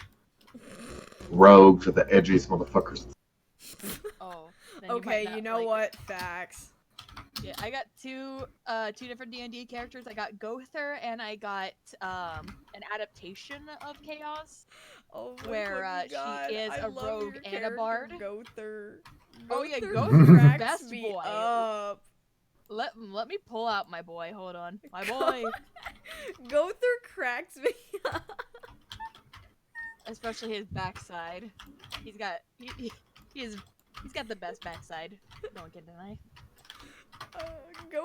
like, just what he looks like, and then you tell me, like, his attitude and shit, and I'm like, I love him. That's my boy. Yes. He secretly Got really him. wants to take over the world with his master. I gotta show the chat Gother. Yeah, he's a level 14 barbarian. I gotta show the chat Gother, like... Yes. Gother is best boy. Gother.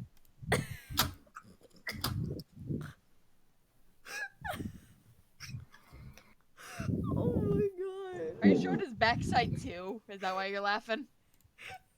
No, but I can. I don't see it on the. Oh, it's like. Yeah, it delays.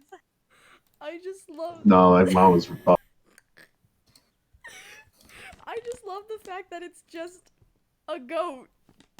It's just a goat. Yeah, that's like, what cracks me up the most. It's just a goat. It's the best homebrew character next to Shaggy. Apparently, that's a homebrew race. Oh yes, it is. It's actually like a character. Like there's a boss for Shaggy. He's a level 20, and he has like every stat. Jeez. I'll have to show. But you know what I do hate about D&D though? What? It's not even D&D's fault. Whenever there's like a falling out amongst some people in the the group or whatever, so that way the story doesn't finish and like everyone just starts hating each other. Like, oh my fucking god, you guys are blueballing my characters right now. I really want. Happened to be twice. Oh god.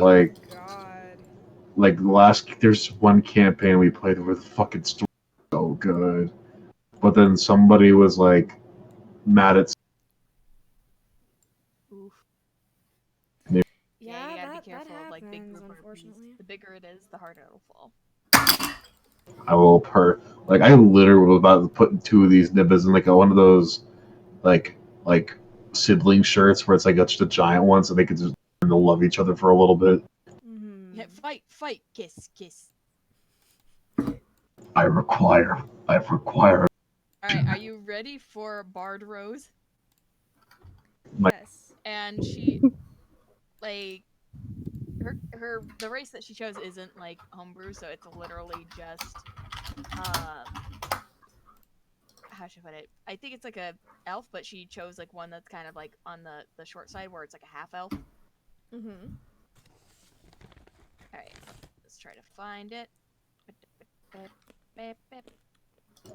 The cutest thing I ever saw was a dwarf, like half dwarf elf, and they were like so cute. And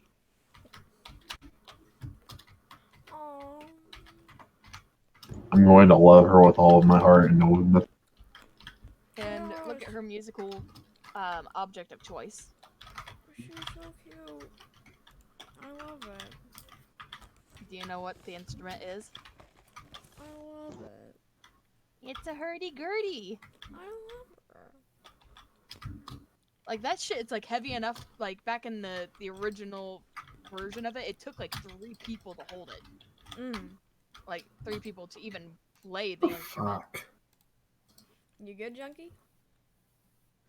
Yeah, fucking random grunt. I was holding a damn plasma launcher. I'm like, shit!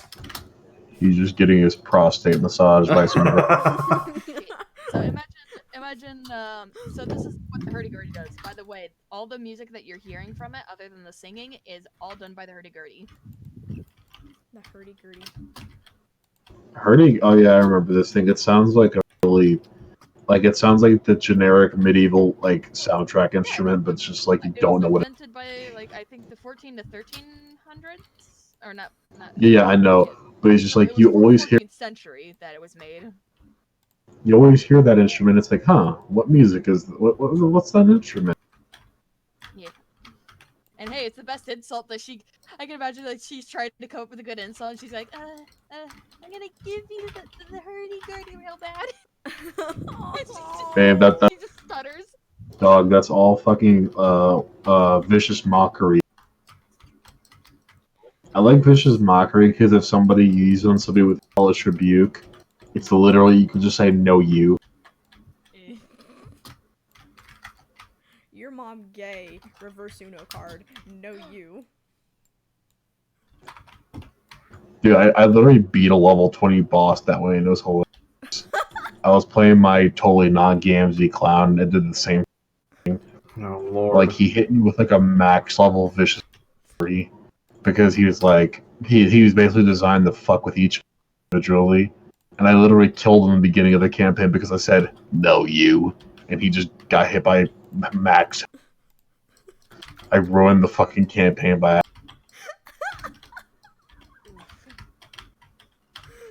That is amazing.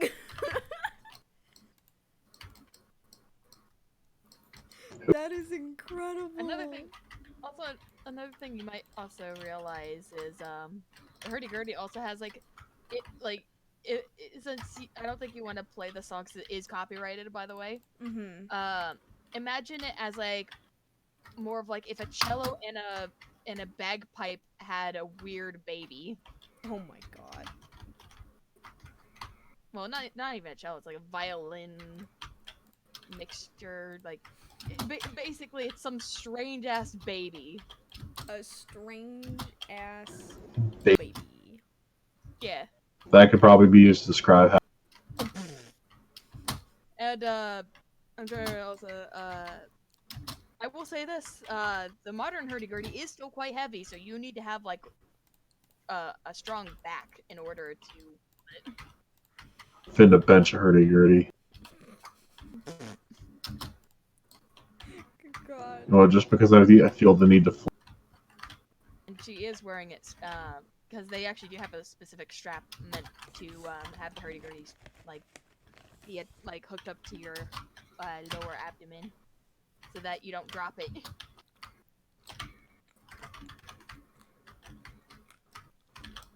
Oh jeez.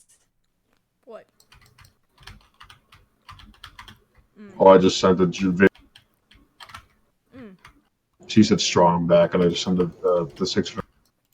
Ooh.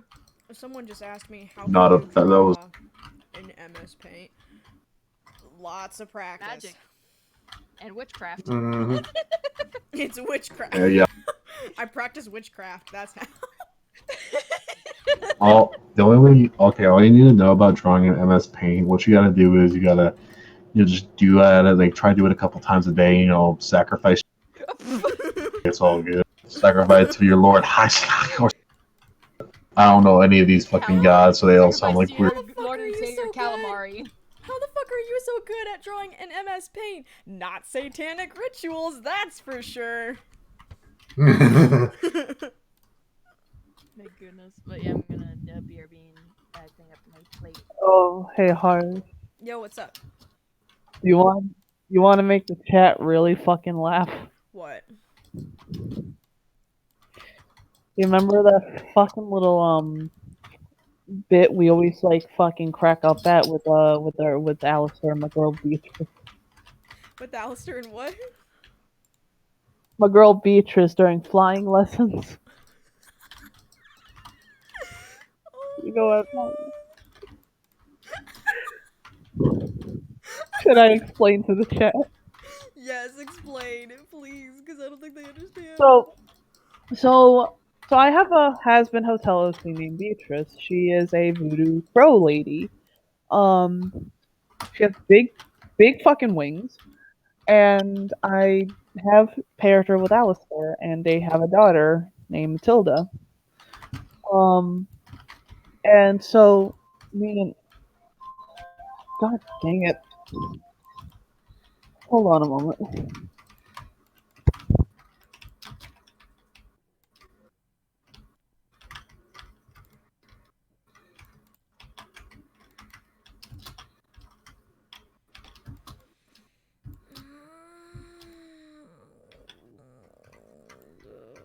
This is gonna fucking kill me. I know it is. It already has killed me, now that I think about it. Cause there's like so much I gotta shade and all that shit. Why does shading exist? I will never know. Will it make make the picture pretty? Yes. Is it time consuming? Yes. Will you need to drink a lot of cans of Sprite just to make this look amazing? Yes. Well then. This is what happens when you sell your soul to MS Paint, Junkie.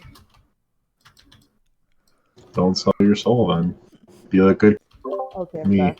So, Spread the word of good whole. so anyway, as I was saying, so my girl Beatrice and Alistair have a little adorable hellspawn of a child named Matilda, and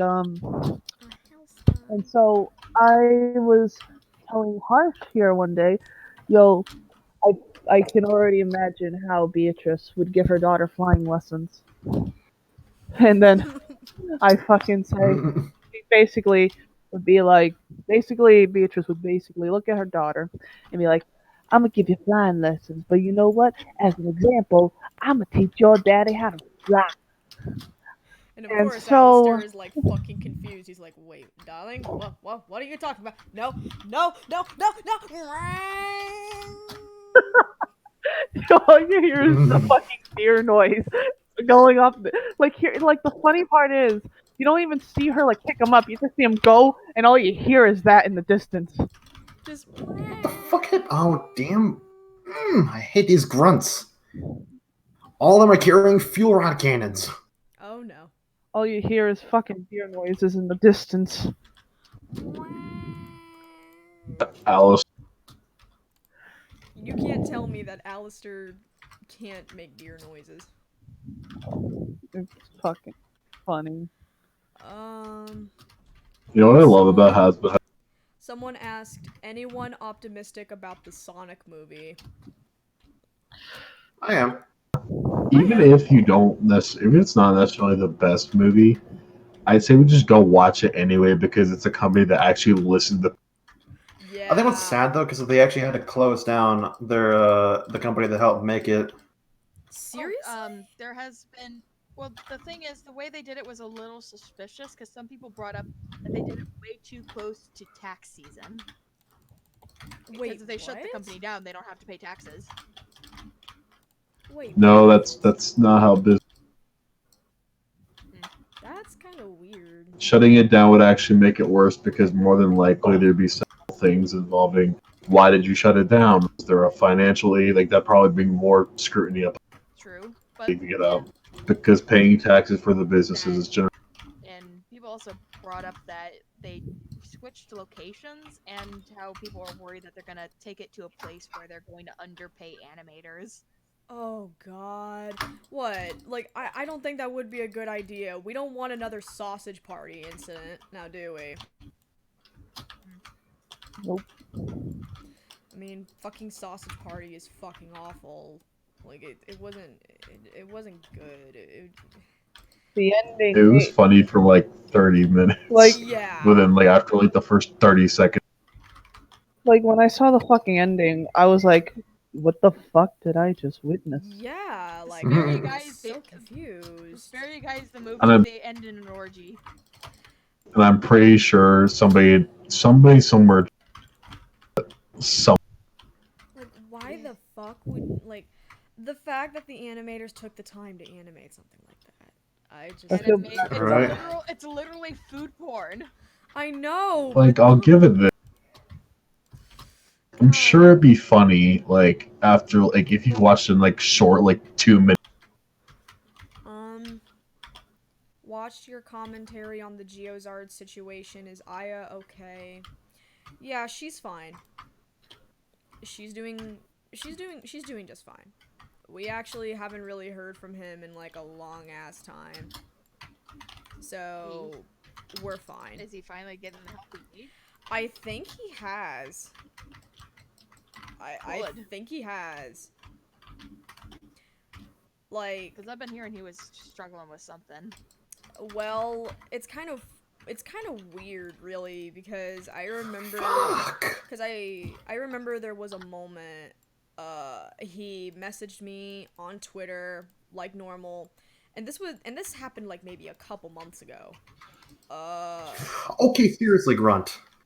Sorry, go ahead. It's okay. He seriously he came to me and he said he was going to change his name to Caesar and give up on the name of Geozard and basically start anew, and then he said thank you for everything, I owe you, and that was it. Yeah, it was kind of a dickwad. I can't help but feel like, I don't know why, but when I got that message, it kind of gave me this sort of feeling where, like, yeah, I don't think me and Aya have to worry about him anymore. And it's true. We haven't really heard from him in, like, a long-ass time. It's been maybe, I think for Aya, it's been since that video was up that, Geozard... yeah, like, Geozard hasn't tried to speak to her. I do know that there was apparently a Come on, I was so away from that. in time where Geozard was bothering a group of people, and I asked around about what was going on, and apparently there was like some drama going on in that inner circle, and I was all like, yeah, no, I'm not gonna bother with it.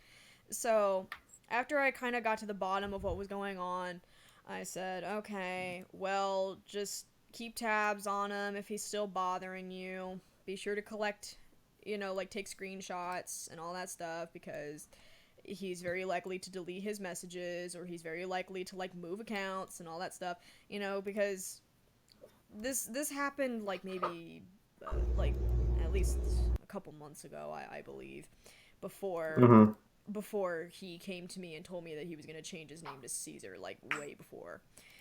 And so Geozard, as far as I am aware, he has not bothered Aya, but from what I'm hearing, like, well, not from what I'm hearing, but from what I've seen from a comment I had gotten on one of my streams, apparently he's bothering a group of friends. Ooh. So Is that, like... I think that's what's going on. I don't know. I may have to check back on one of my streams. I remember being told look. that he got chased out because he accidentally messed with the wrong person. Wait, he what? That's all I've been told. That he got chased out of a friend group, or he got chased out the internet? Chased out of the internet, that's all I've been told, like, after watching your video and looking into it with me and my friends. That's kind of bullshit, because if he was really chased off of the internet, he wouldn't have been so active with me after the whole Geozard video. Because I remember a few days after it came out, he came straight to me, and we basically talked about everything. I basically told him that he didn't give us much of an option. We tried to speak with him privately. We tried to resolve things privately, and he continuously refused, and we felt like we had no other option but to do that. And I straight up told him, listen, if I see, like, I'm pretty sure I told Junkie this, because I remember when the Geozard thing was still fresh, I would tell him, like, all the fucking DMs that Geozard would send me. I remember I straight up told him, look, if I see any sign that you are in fact changing, that you are showing a positive sort of change about yourself, and I see that you are actually working hard to improve yourself, then I'd be happy to put my video on you on private, and we can just forget it happened. And he agreed with that. What if this? And I guess he just didn't follow through with it or something. I don't know what happened, but I do know that afterwards he just kind of, it was quite clear that he just wasn't going to change, and then after a bit I kind of just gave up and I just stopped talking to him altogether. And it was kind of wrong for me to start ignoring his texts and everything, but I just kind of, at some point, was like, I'm not going to be able to help him. He has to help himself. As much as I wanted to stick around and try to help him, I just couldn't. So what did this? Wait, what? You're cutting out, Mio. Oh, god damn it. What did You cut out again. He said. I swear. He said. It's coming from your own end right now. Connection might be bad on your end right now. But he said, what did he do? Like, TLDR. TLDR. He sent me a message that basically said he was going to change his name, like his online name to Caesar. No, I meant like before. Of the whole drama. Oh, before the whole drama? He was harassing my friend Aya for at least almost half a year. And it was kind of fucking ridiculous. Like, because basically what happened is that okay, so Aya and we tried to be friends with him. We tried to, you know, like, be there for him when he's going through his problems and all that stuff. But it was like, I don't know, there was something about his behavior that made me, well, not me entirely, I honestly didn't really give a shit, but she was pretty uncomfortable with the dude. And she would come to me and she would tell me how she didn't really feel comfortable with his actions, but she didn't know how to bring it up to him because she has really bad anxiety issues.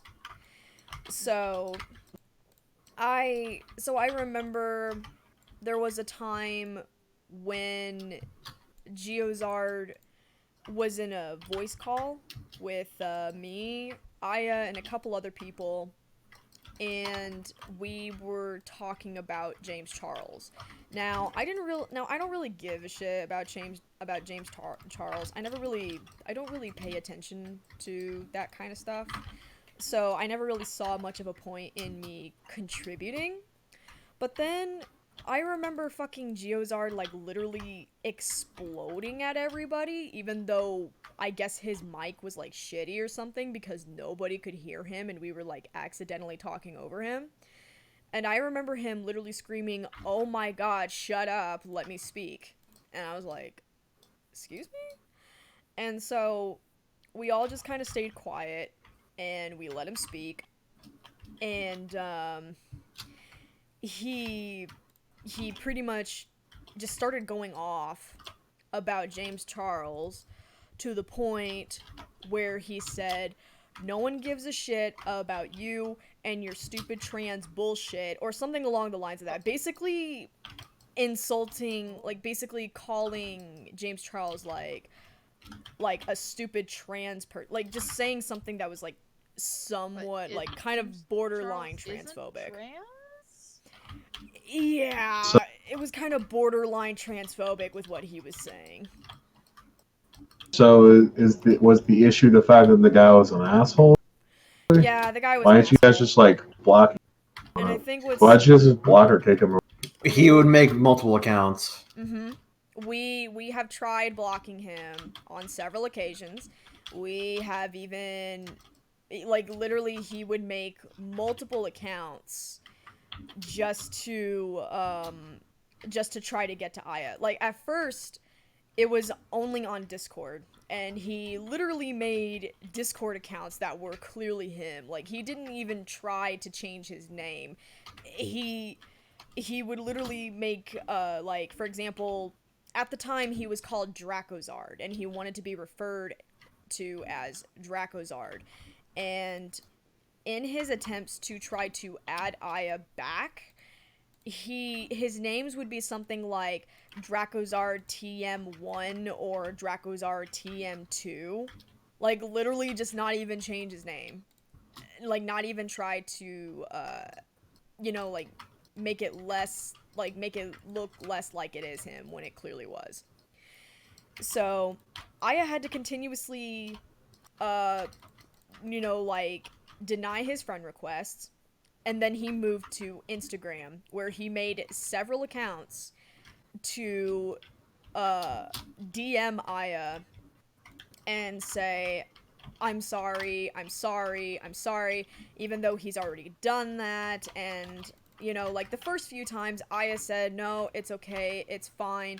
But then after the several other times, she was just starting to get a little bit uncomfortable and a little bit annoyed, because at that point it just kind of seemed like he wasn't really saying sorry because he felt bad. He was saying it because he was only saying sorry because he was just saying that to feel better about himself. At least that's what it felt like, because he would just keep coming back and try to apologize when Aya doesn't want to hear it.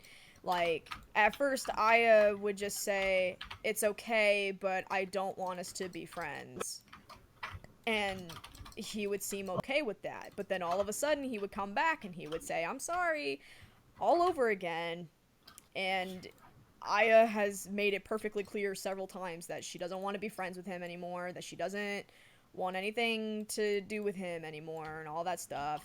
And he would just keep bothering her, to the point where every time he would bother her, Aya would immediately come to me, scared out of her mind, because she doesn't know what to do. So, I'm not gonna. When you told me about that, I was like, I admit to you, I'm curious, so I was just sitting there thinking, God, this is another one of those stupid videos where people brought up drama that really didn't need to be made public, and I'm like, oh, I could see why he made a video. Yeah, no, I mean, the thing is, there were at least a few people who were basically asking us, why didn't you get the authorities involved, or why didn't you, like, do this and that.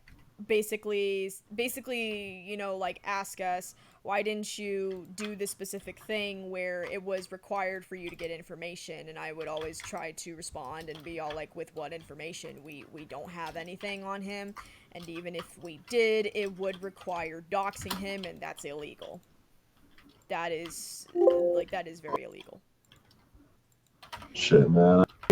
You got, like, I'm not gonna lie, dude. Like, when you phoned me, but this was brought up, I was sitting here like, oh my fucking God. Like, I bitch with the Chaos about this all the time, how I hate any sort of fucking drama that comes up, because it's always the most dumb shit. Mm-hmm. But this time it kind of seems like, damn, I get that. Yeah, and we were kind of told by, like, an old friend of ours, who we kind of don't really talk to anymore. We were kind of told that the only way that we could really get him to stop is if we make it public, because it seems that would be the only way to get him to stop. And it's kind of sad how that was kind of true. Yeah, you got me there. That's one of the few times they'll say, yeah, it's definitely fair to do. Yeah, because we did in fact try to, like, we really did try to, like, kindly tell him, like, hey, we don't want to keep doing this, like, stop it, like, just politely tell him to back off, and he wouldn't do it. And I think what was the final straw was the fact that she made a video that was private, so only Geozard can see it. And the reason why she did that was so she could convey her feelings much more clearly, and in hopes that maybe Geozard would get the picture that she doesn't want to talk to him anymore, she doesn't want to, be friends with him anymore, and all that stuff. And he threw a fit over it. Like, he threw the biggest fit. Basically called Aya a faggot and all that shit. Like, literally just went on a fucking big ass tantrum. I'm pretty sure there's a Google Drive in that video where you can look at all the evidence and you can read the entire conversation. But it Nice. basically, the guy kind of verbally abused Aya for standing up for herself and basically trying to tell him to leave her the fuck alone, even though he has been told to do that like several fucking times. Okay, so he was a real cocksucker. I see that. It reminds me of this one meme. Sorry if I meme a situation like that. No, it's okay. I'm mostly poking a little bit of fun at his action right there, where he threw a tantrum over someone saying no. So no head? Yes. Yeah, because that's basically what happened. That is basically what happened, except it's like, so no, it's okay, let's be friends again. And then yeah, just fucking throws his phone. Like, I shit you that not, makes so that much is what sense. happened. And then... You know, I'm really surprised. I'm surprised this band. Nah, it was bad. In fact, it got so bad that even I fucking had enough of it. Like, I legit had enough of it. So I told Aya that I was going to be making a video on Geozard because I was just done. Like, I was just absolutely fucking done with it. And I think everyone was done by that point. Yeah, like, and to be honest, I was not expecting it to be a collaborative work, but it was. Because, Zombie Fire wanted in. I remember when I asked Diggin if she wanted in, and she said yes.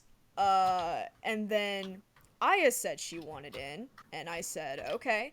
Like, really, I was honestly ready to tackle this, like, on my own and basically tell Geozard to, like, hey man, seriously, I'm not gonna tell you this again, leave Aya the fuck alone.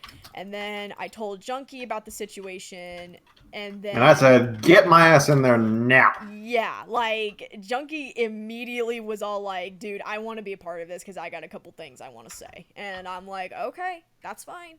And I also mainly did it to help promote it as well. Yeah, and I do appreciate that. Like, I really do. Mm-hmm. And so, like, Junkie, like, it's kind of funny, really, because his recording was last minute. Like, it was, like, really last minute. I think if I remember correctly, he recorded at, like, midnight. Yeah, midnight. Yeah, and it was, like, last minute, and it was so, like, it was kind of funny, because I was not expecting him to, like, I was not expecting to get, like, such a recording, like, in such a short amount of time, but nah, he pulled through. I listened to it, and I was all like, yeah, this is honestly really good. Like, I really did think that Junkie had a case because of the fact that he knows a bit about the guy. Like, even if he didn't have screenshots, he still had a bit of a case to make because, you know, like, Ponder mentioned him, and that's how he knew him, and it was over the Spoctor drama. And not only that, but his word also kinda, you know, helped give my statement and everyone else's statements a little bit of weight. So honestly, I did think that Junkie was honestly a really, really, like, I think he was a really good portion of the rant, and I really do appreciate him, like, being there. Stop, I can only get so erect. Oh my god. But yeah, like, I really did appreciate him being there for Aya. Like, I really did. It was great.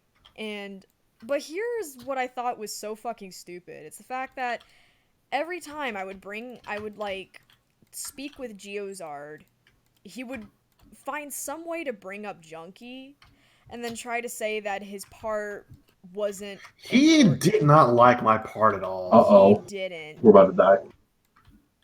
He really did not like Junkie's part at all. I shit you not. Like, literally, he would privately, to me, poke jabs towards Junkie and basically try to tell me that his part wasn't all that, what's the word, Junkie? Do you remember? Like, wasn't all on par with everything else, I suppose. I think so. It's either that, or it was something like, it just didn't fit with the video at all. Like, it felt like it was just there, or something along the lines of that. It's called, you know, everyone was giving their opinions on his actions.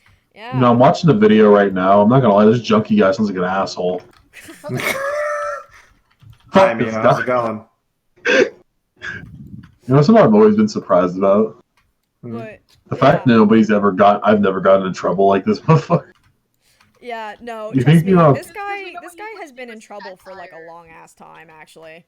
And some of the stuff you have is justifiable from passion to actual rage. What he did was literal, like, transphobic stuff. Like, I would imagine, like, you wouldn't actually say it in a way where you're actually aiming it towards a community, but you're using the word to, like, emphasize of how enraged you are. Like, even that, not even just that, I've just been an asshole. I just always wondered, like, why the fuck nobody's been mad at me. Well, here's the reason why we got a little upset when he said something that was borderline transphobic in the call. It's because there was a trans person in the call. Oof. And he said Yeah, no, that's different. I understand that. Like, I admit, I'll if somebody tells me to say, I don't say something like because it offends them in some way. I mean, I'll try not to. It was. Don't worry, you guys. Everyone in this chat, fucking piece of shit. God damn. Is it? It was, bro, like, literally when he said that, literally immediately I said, whoa, okay, let's calm down for a minute, like, let's Oh chill. my god. And then he fucking blew up on me and Aya and said, it's just my anger issues, I say shit when I get heated. Like, he literally So do I, but like, yelled at us for basically getting onto his ass for saying that. But the thing is, he oh used my the word god. with the intent of aiming it towards a community. This guy, I'm sorry, just real quick, this guy in this game literally has so much cock in his mouth. Like, it is impossible for him not to be a homosexual. That's all I'm saying. Now, here's the thing. There's like this thing going around in the grapevine where apparently he has Asperger's or something. And I heard that excuse plenty of times when yeah. It's not. Here's the thing, I don't really know if that is true. Even if he, like, because here's the thing, he did say that he was going to consider therapy, so for me, that was kind of a sign that maybe he actually does have Asperger's, and he just hasn't sought therapy. I'm gonna say one thing on this, because I will lose my shit if I go on any more about that. Oh no. Well, I have fucking Asperger's, dog. But if I was allowed to use that, yeah. I had no idea. If I fucking was able to use that as an excuse, whenever I hear somebody use that as an excuse, it pisses me off to no end, because generally my philosophy on anything is, I don't give a fuck who you are, what you have. I don't give a fuck if you're LGBT, anime, UAV, black. I don't know what you are. I don't give a fuck. If you use that as an excuse to be an asshole, I will fucking hate you, and I will lose the filter of, like, not using things that are too obvious, like, so quickly. Mm-hmm. Oh, fuck. I was also gonna bring up that, dang, I lost my train of thought. Damn it! My bad. Here, let me see if I can perhaps, like, read some of the screenshots. I was actually gonna bring it up. So, it's the thing where, like, remember how people try to justify Spinell's actions on nearly destroying the planet, saying, like, oh, well, it's Pink Diamond's fault. So we should just let what Spinell did slide. It's like, no. Just because they had a bad, traumatic thing that probably led to whatever they did does not justify their actions. Oh my god. They still god. committed the actions. The thing is, that's Steven Universe's issue in a nutshell. That ain't even close to real life.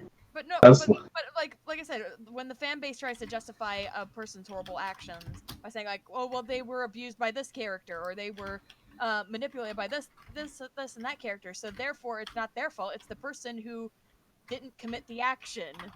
Yeah. But you know what pisses me off? Those are the same motherfuckers that will, like, those are the same motherfuckers who will bring up, never mind, I'm not gonna bring them up because I'm not going to go on that rant. Right. I'm not about to do that to you guys. Let me see if I can read some of the screenshots to you. Still pissed off about the whole thing, eh? The fuck you think? You never leave me alone. That's cause you should never let small shit get to your brain and let it infect you. I simply wanted to see how you're doing and apologize, but all I got was a leave me alone and a goddamn video. Fucking watch it. No, I've made it just for you. It's unlisted, so you can understand how I feel. Still no. Then fuck off. And then he... Oh, trust me. This will piss you off a lot. Mia went AFK because I think the dogs in his house is being a butt. Oh. But, I didn't really appreciate how, when the drama, like, before the video was made, he kind of brought my name up from his mouth and basically called me, he basically called me he basically called me Aya's Royal Knight. In other words, he called me Aya's White Knight.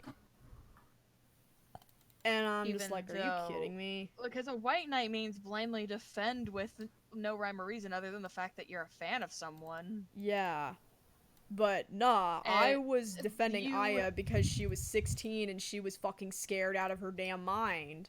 Yeah, and you saw how creepy or, like, uncomfortable things get when he's around. Yeah, like, you're not blindly defending her, you actually know how she's feeling because you went through what he was doing, like, on other occasions. Like, here's the thing, I wasn't really uncomfortable what he was doing. It's just, some of the things he said kind of caught me off guard, and I was like, oh, okay. Like, for example, the fact that he thought of my character, Alexis, as a futa. Now, I'm not really into that, but if you are, that is, like, totally fine. I don't really care. Like, Watch out, you're gonna give your fans some ideas. Oh, God. But, nah, it's okay, Junkie. There's no Rule 34 of Alexis yet, so I'm good. But, Yet. Remember, I'm an artist here. Oh, God. But, only with your consent, so. Junkie the type of dude that eat ass and ask for seconds. But, but, the only yeah, ass I'm like, eating is my girlfriend's. Some of the... What? But yeah, like, some of the things that Geozar told me, they just only caught me off guard. They didn't make me uncomfortable by any means, because, I mean, it's just they were just kind of out of nowhere, and I was like, oh, okay. But then, the next day, I remember he asked me how life was, and I basically bitched to him about life a little bit, how, like, about my car and shit, and then he was all like, wait, how old are you? I said, oh, I'm 20, and he said, wait, you're 20? I thought you were 15. Yikes! Not gonna lie, you sound like you're 15. I'm kidding. Yeah, I'm like, wait a minute. So this whole time you told me that you thought of my girl Alexis as a futa under the assumption that I'm 15. That's a little sus. That... yeah, no, that was when I was like, okay, I have a feeling this is gonna become a reoccurring problem. And it was. It did kind of become a reoccurring problem. Oh my god. Dude, how is it possible? I think what's even worse is that there was a person in Aya's server, okay, so this person in Aya's server is 14, and I remember he randomly, and I think Aya brought this up too, he randomly DM'd this 14-year-old and basically told her that he could draw porn. I mean, was that all he said? Like, or was it, like, more vulgar? Yeah, it was all he said, but it's just, the 14-year-old I mean, it's fucked up. in question wasn't really comfortable with talking about that kind of stuff. Yeah. So it was like, and it was kind of out of nowhere too. Like, he just kind of randomly messaged her that. There was like that's no other whole conversation sus. for that to happen. I mean, unless this guy's a complete actual idiot, I'm guessing there's something we don't know.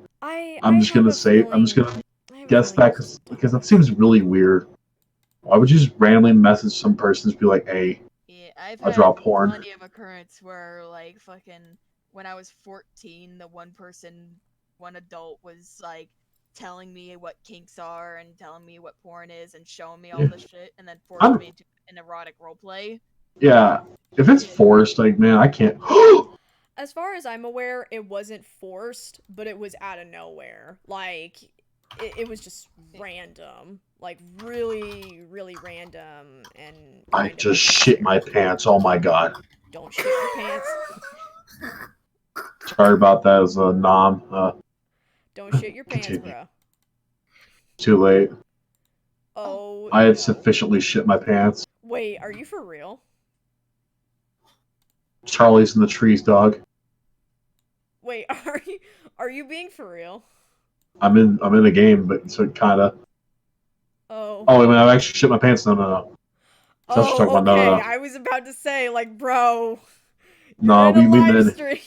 No, we men here. We men. Only pissed my pants. Don't worry. Be careful, there are people who are in Omorashi. Ugh. Oh my god. What the fuck? Oh, that's like Japanese shit. No, fucking. Yo, like, I'm not gonna lie, Chief. I'm gonna sound hella sus for this. When I was like 15, 16, 17, those are the most frustrating years of my life to be friends with people because everyone I knew was older than me. Mm-hmm. And, like, I couldn't do anything because no matter what, it was like, oh, well, you're under 18. I'm like, dude, fuck that. My mom literally could give less of a shit, and I don't give a shit. I'm not gonna snitch. You gonna snitch? I ain't gonna snitch. Right.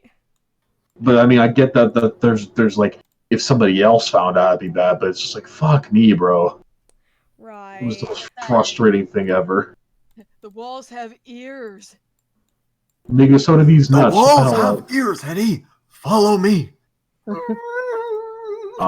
Slowly bring you to the bathroom. Dude. You bet your sweet baby I did. You bet your sweet baby I did. Oh my god, kid. How can...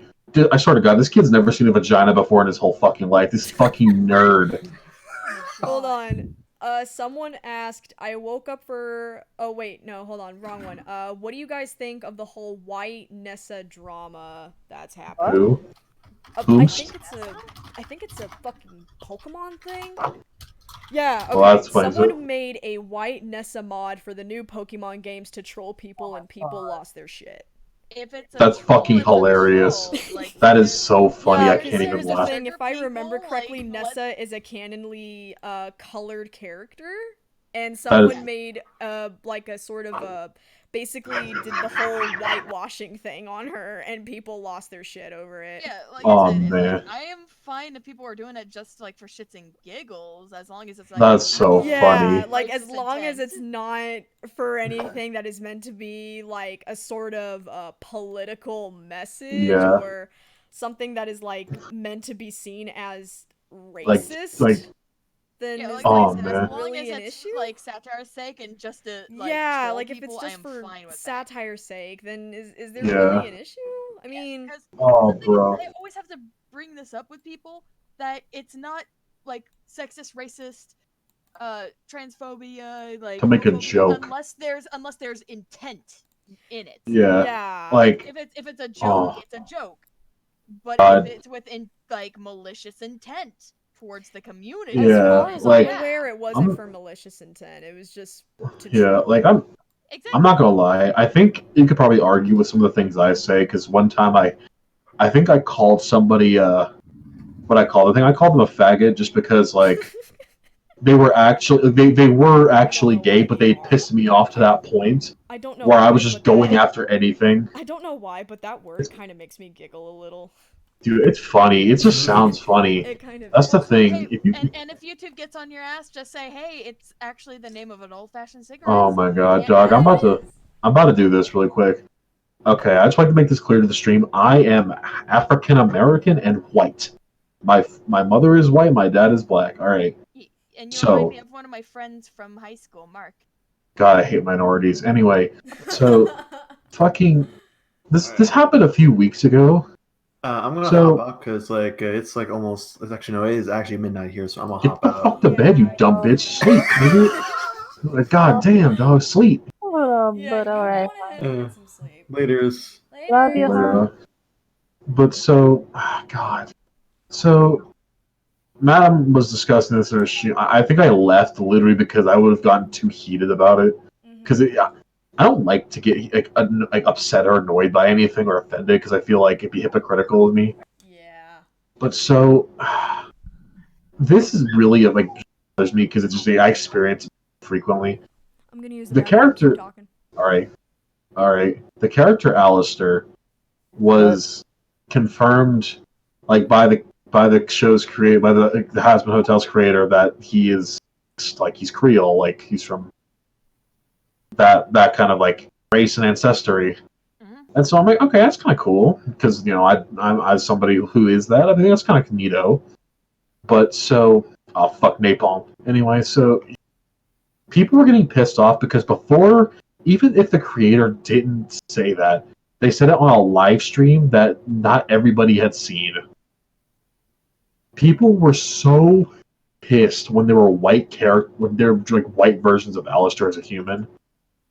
It made me so mad. It wasn't even funny because it wasn't because he was white. Even then, I wouldn't be mad because it's like they didn't know, but it's because they drew him too light. As a mixed person, that pisses me off to no end. You know how many times people will bring up, dude, how you're that light and you're fucking mixed? What are you talking about? Dude, you're fucking too dark to be mixed. What are you talking? That makes me so mad. Like, I will never, ever. I will actually fight somebody over this. I swear to God. Somebody in chat talk shit. See what happens. No, I completely get what you mean because for me, I'm not part African American. I'm part Hispanic, basically Puerto Rican and Sicilian with some Scottish heritage on the side as well, and French Canadian. But the main biggies is Puerto Rican and Sicilian. During my Spanish class in the 3rd or 4th grade, I think our Spanish teacher asked who here is Hispanic. I raised my hand. And you want to know what? I raised my hand up, and you want to know what my whole fucking class said? Do you speak Spanish? No, they said, you're not Spanish. You don't look Spanish. I fucking, like, that's different because they're like little kids, though. It's a whole different level of racism when they're just like, oh, well, you don't look the part, therefore you're not that, even though there's, like DNA evidence. You first. No, I was just going to say, because, like, I know at the moment from, you guys see my selfies. I haven't posted publicly on Twitter anyways. Yo, Madam's thick guy, I'll just saying. But, I do tend to get tanned when I'm out in the sun a lot more. But because I'm indoors so much, I can't get that tan. And because I only ever, like, go out on Saturdays at the moment, is another reason why I don't get that tan anymore. Yeah, it's fucking like I feel that so much. I feel that. I mean, because here's the thing: my mother, she's Sicilian. You can you can tell she's Sicilian. I grew up mainly like with Sicilian food and Sicilian ways because my parents aren't married. But my dad, you can tell he's Puerto Rican because he does have the tan skin tone of someone who's Hispanic. And so it was kind of hard to like say, yeah, I am Hispanic. My dad is Puerto Rican, but my classmates didn't want to fucking believe me just because I didn't look Puerto Rican. But here's the fucking funny part. I kind of say this: top half of me Sicilian, bottom half Puerto Rican. I see that. I see that, madam. I see that. You dummy thick. But you know what pisses me off the most? What? It's fucking like when it just, I don't know if this happened to you, man, but it's when freaking people who are like of the other race that isn't white say that to me. Because it's like, aren't you the ones who are like super like fucking get all butthurt when people talk about your race or whatever? So it's like you're just straight up deny that I am. Like, I don't believe your race makes who you are. And I think if that's all you identify as, I think you need to get a life. No offense to anyone, but also encountered those people who are like, I'm 1% black, therefore I'm African American, and then they drop the N-bomb. That's not how that works. Like, just don't. Like, my thing is, I fucking hate people, man. It just pisses me off because, like, dude, I swear, man. You know how many times, like, niggas call me, I'm sorry, oh, fuck me. Sorry about that. No, it's okay. Dudes call me Uncle Tom and shit. Like, I don't know. I get super, like, the black comes out when I talk about this shit. It's just, but, I don't like, know. It's kind of funny, really, because, believe it or not, I have, like, a little bit of Spanish or Mexican blood in my heritage because of my dad. And because of how I look, people, they don't really believe that. They don't really believe that I look like it's mostly because I don't look like your stereotypical Mexican. And I'm just saying, yeah. And it's just, and the only attribute that I think would be considered a stereotypical Mexican is the fact that I have long, incredibly wavy brown hair. And that's basically it. There's also the fact where I can apparently tan easily, but not after I've been sunburnt. Like, what makes me mad is the fact that, well, first off, dog, welcome to the United States of America, where it's literally made up of 90% fucking various races and cultures from all over the fucking world. Yeah. So it's like, yeah, everyone's gonna have a little bit of something in them. Yeah. But the fact that pisses me off, a little bit of everything. I swear to God, man, I hate when like a black person tells me that I'm not like black. Well, like I'm not, I'm mixed. But they look at it like it's a bad thing. Like if the next person who calls me an Uncle Tom, I'm punching them in the fucking face. I swear to God. Because yeah, I've seen people who are like, "Oh, we want diversity with all races. We're fine." Except when it's mixed. Except when it's mixed. Yeah, and even if it's like the people who are like, "Oh, diversity," and then they see a mixed person. Yeah. Like, bro, I want to fight people. Like that's what makes me mad. They want pure insert race here. They don't want mixed races because that's not diverse enough. Like that pisses me off to no end. The reason being is because, oh, there's probably a little bit of white, therefore they are a little bit of their oppressors. Like, that's what pisses me off to no end, because these motherfuckers will straight up deny me as an individual. Like, I hate the concept of, like, just hating somebody because of a certain feature. Like, I'm not gonna lie, I just because of instinct with me, if I see you and you look a little fucky, I'm probably not gonna fuck with you. I get that, that's what people do. But generally speaking, if you're black, white, mixed, don't fucking matter. I'm probably gonna fucking hate you. I'm kidding, but like you just can't fucking do that shit, and then like bitch about your race being oppressed and not being represented enough, but then be there like the second there's a mixed nigga in the fucking room, it's like, oh my fucking god, he's mixed. Like god damn. He's part oppressor. Like shit, man. Fuck me. White side literally wasn't here during slavery. That's all I'm fucking saying. They came over like the fucking like 80s, I think. Ukraine, like they don't know you. Because I've had this conversation with someone where they said that there was no such thing as white slaves, and I said white slave trade in Africa, the Irish. We talk about. We can talk about the. That became enslaved. Now let's talk about how literally Africa literally enslaved their people way before or Africans enslaved their people way before it's even a thing. Yeah. Did that in Europe too. Vikings did that. Knights did that. Everybody did it. Free laborers.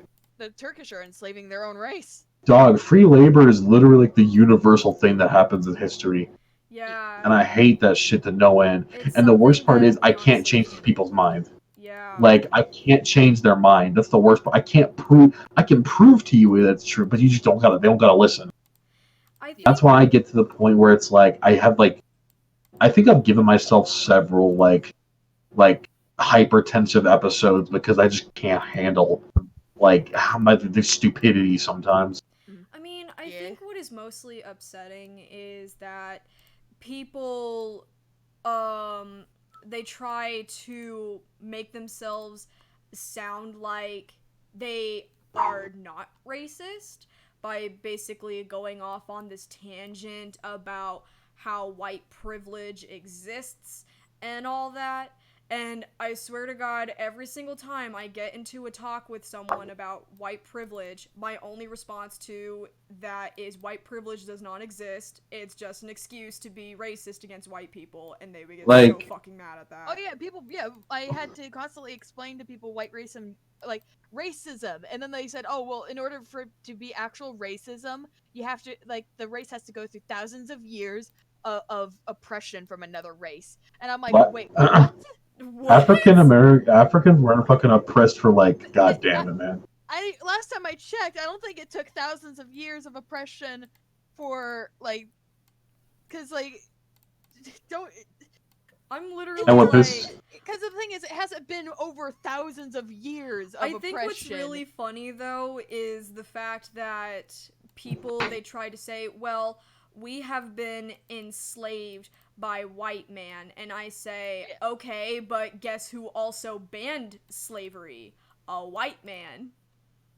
All I'm saying, dog, is like billions of years of human evolution, trillions upon trillions to the 10th power of sperm cells, and they're the ones that fucking survive. That's all I'm saying. Hey, you want to also hear something? What? I've never felt an SJW backpedal so fast because they weren't aware about the white slave trades in Africa, the fact that there are like white folk being discriminated in like many locations. Even the Irish were discriminated and treated like shit in America.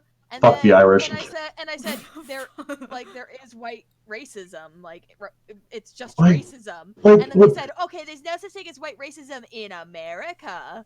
They basically clarified by backpedaling so fucking hard that they got fucking whiplash. Like, what makes me mad too is the fact that, like, fun fact, there's a lot more white race, like quote unquote white races than just white. And same with black. Yeah, there's like, Jamaicans, there's fucking let's not forget Haitians. White Asians. Fucking let's see. Let me see if I can name Someone in the chat pointed out, what's funny is that I see people recolor light-skinned characters from My Hero Academia to make them darker all the time, and that's A-okay. Oh yeah, I confronted the same SJW about that, and they said it's justifiable, and I said, shouldn't that be considered blackface? And I, like, if their brain was audible, you would hear a loud twang before their brain crashed. Because here's the thing, depending on how they edit the character and give the character, like, you know, like the typical features that you would see in a black person, that wouldn't really be considered, that wouldn't really be considered blackface anymore. That would be considered erasing an ethnicity, which is Asian. Which, by the way, is racist. Oh yeah, because they were trying to act like, oh well, they're white people and we need more diversity. It's like, they're Japanese. They're Japanese. They are not like fucking white. make him yellow. They are Japanese. Like what the fuck do you want? And literally, what do you want me to do? Make him yellow? Literally, fucking 95% of the population in Japan are light-skinned. You really cannot blame a lot of the creators in Japan for that when they've been surrounded by that all their lives. Yo, I'm just saying, first off, Gairu girls are best girls. Dark-skinned girls, best girls. There are also literal idiots that, like I've seen someone go against My Hero Academia, and then they accidentally showed to me how much of a fucking idiot they are by saying, like, oh, like, them and their, like, this is why I hate America, because they would make so many white characters in anime. I was like, what? I want to kill myself. Chaos, thank you. And then I tried to ask for an explanation. They said, well, basically they pay, like, their part, like, they tried to do some stupid conspiracy theory shit where they were like, oh, well, the white people of America make sure that they pay Japan as long as they keep the character. Chaos, you've given me the courage I've needed to kill myself. Thank you very much. I've needed this. I needed this. God damn. I've literally I want to fucking cut my nut. I swear, man. I want to get myself a fucking vasectomy with a whip. But that is bullshit, because as far as I am aware, America and Japan are still not really on the best of terms right now. Oh no, they're homies. Oh, they are? At least politically speaking. South Korea, they're homies pretty much. South Korea is one of the top trade partners of the U.S. Oh, yeah. Best in diplomatic relations. Got like, I don't know, I'm a fucking nerd. I look into this shit. I'm sorry. I hate when I talk about this. I hate sounding like a smart ass, but I'm not. I just like saying shit that I know. You know what the fuck you're talking about. One more thing about the SJW in question, the one that like hates My Hero Academia because they claim that it was made by America. Bro, how many other anime can you fucking hate? Why just that one? Fucking hate. They hate Pokemon because of how they interpret black people in the first season. What? Who was black in the first season? They claim Brock was black. I used to think that too. He's a different skin tone of Asian. Yeah, I'm not gonna lie. When I first saw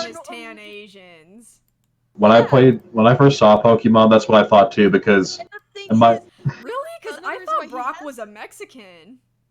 Well, it's because for me, I thought he was Brock, Hispanic. I'm mixed, so like I saw like he's like light skin. I'm like, oh, he's mixed like me. That's my thought was when I was like 10 years old or something. But you know what I mean. I thought he was either a Mexican or a Hispanic. It turns out the reason why he has that skin tone. Remember, he's like a rock or a ground type gym leader. Yeah. I can imagine that he would be working a lot under the sun. Yeah. Fucking man, I hate people. Like I hate anybody. Like I swear, man. I want just fucking. I hate living creatures. Period. I hate the existence of everything. You know what I also don't like?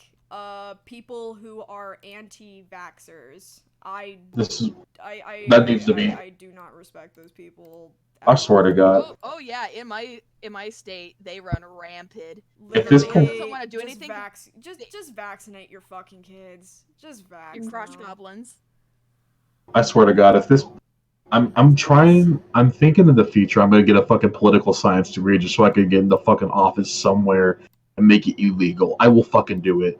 Because they're now enforcing, like, New York already enforced mandatory vaccinations. Like at schools, yeah, but I want to make it like illegal, like punishable by death if you don't vaccinate your fucking kid.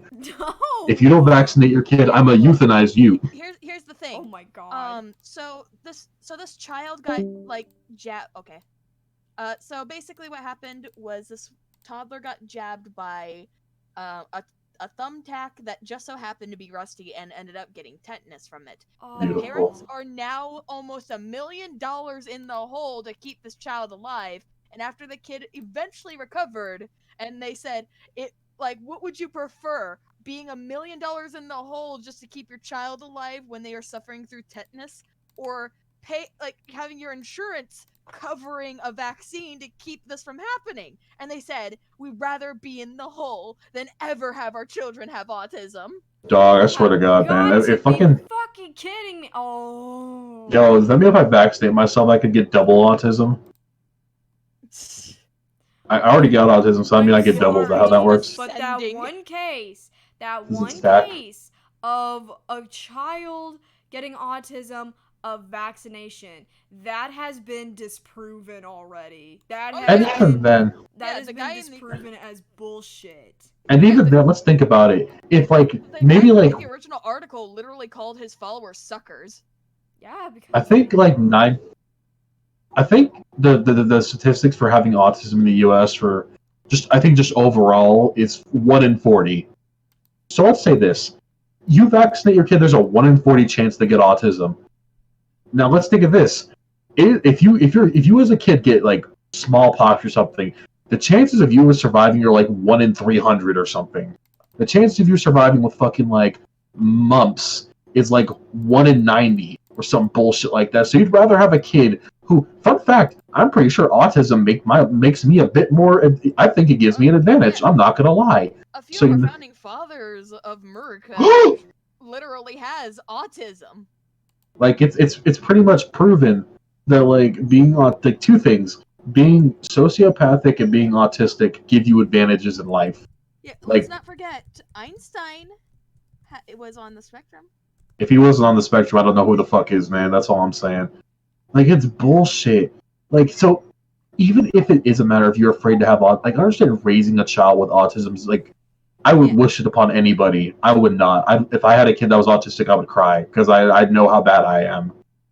Just because I know that's terrible. But still, if you manage to raise them right, and they grow up to be fucking like amazing, wouldn't you be happy with that fucking vaccination then? I don't know, man. Fucking makes me mad to know it.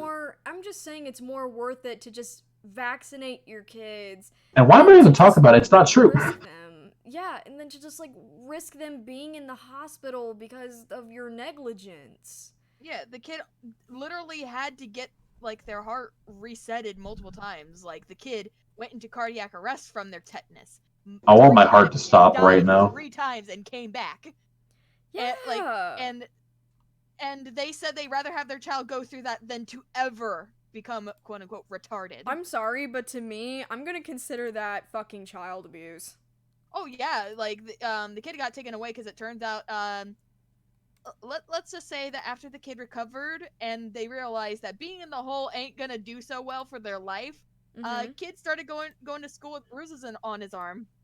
Bruh. Oh, and they had to take him away because it turns out that these are the kind of parents that are like, oh, we're not gonna do anything to keep you safe, and when the kid gets injured and it costs from their pocket, they're like, you ruined us. I'm like, well, maybe you should have vaccinated your kids in the first place. Maybe then That's you all I'm would saying, it's man. either that or just don't have kids at all.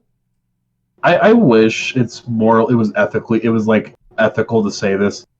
I wish you had to like take a test to be a fucking parent. Oh yeah, there I think there was that's not there's no way that's ethical because you can't there's several issues with that, but I wish you could. To make it a requirement for first-time parents to go through parenting class. Like a legal requirement, and if they do not have it on record that they attended one, that they're gonna have CPS come in and be like, hey, have you went through the procedures yet? If you have the certificate thing, please show. They wanted that to happen. Hold on a sec, I can't fucking hear anything because this fucking game. Only reason I don't like that is because I don't like the idea of there being an overbearing body that looks over every aspect of life. Yeah. Which is why I don't support shit like that, but at the same time I wish I could do it. Because I don't like the concept of people being able to pull shit like that. I think it's stupid. Honestly, though, I do believe that there are some people who are just not meant to be parents, and yet they have kids anyways, and then they just end up harming the child in the process, and I hate that. Oh, fuck. Yeah, there's even, alright, so this is a new Reddit that people are covering now. It's called No Kids Allowed, or No Kids, and it's a thing where these are people who, chose not to want to have kids, because they either know that they're gonna be terrible parents, or they just don't want a crotch goblin, because they don't feel financially ready. And they tell stories of people who have been blackmailing, have been forcing them, have been guilt tripping them, threatening them to have kids because they believe it's a social norm to just pump out kids. I mean, it is normal to have kids, but still, just forcing them. You'll be discriminated from society, and everyone will kick you out of their town. No, it's the opposite actually. Literally, there would be a few times where I would. Basically, they would ask, okay, there will be times where, I would babysit my siblings, or I would, fucking just looking after them, just looking after kids and shit, and they would comment about, how I was good with kids and stuff. And the problem with that is that, sure, I am good with kids, but, to some extent, because I don't like kids, but I don't hate them either. I hate kids. Damn, straight to the point. But, no, I do like kids. I really do. It's just, I know for a fact that because of my mental health, I do not have the patience nor the mental capacity to take care of them properly, and I know for a fact that I'm just going to bring harm to the child instead of actually taking care of it. So I know for a fact that I am not fitted to have a parent, to be a parent. I am fully aware of that, and so that's why I constantly say I don't want kids. I don't ever want kids. Kids are not for me. No thank you. And the constant response I get whenever I say that is, oh, you'll change your mind.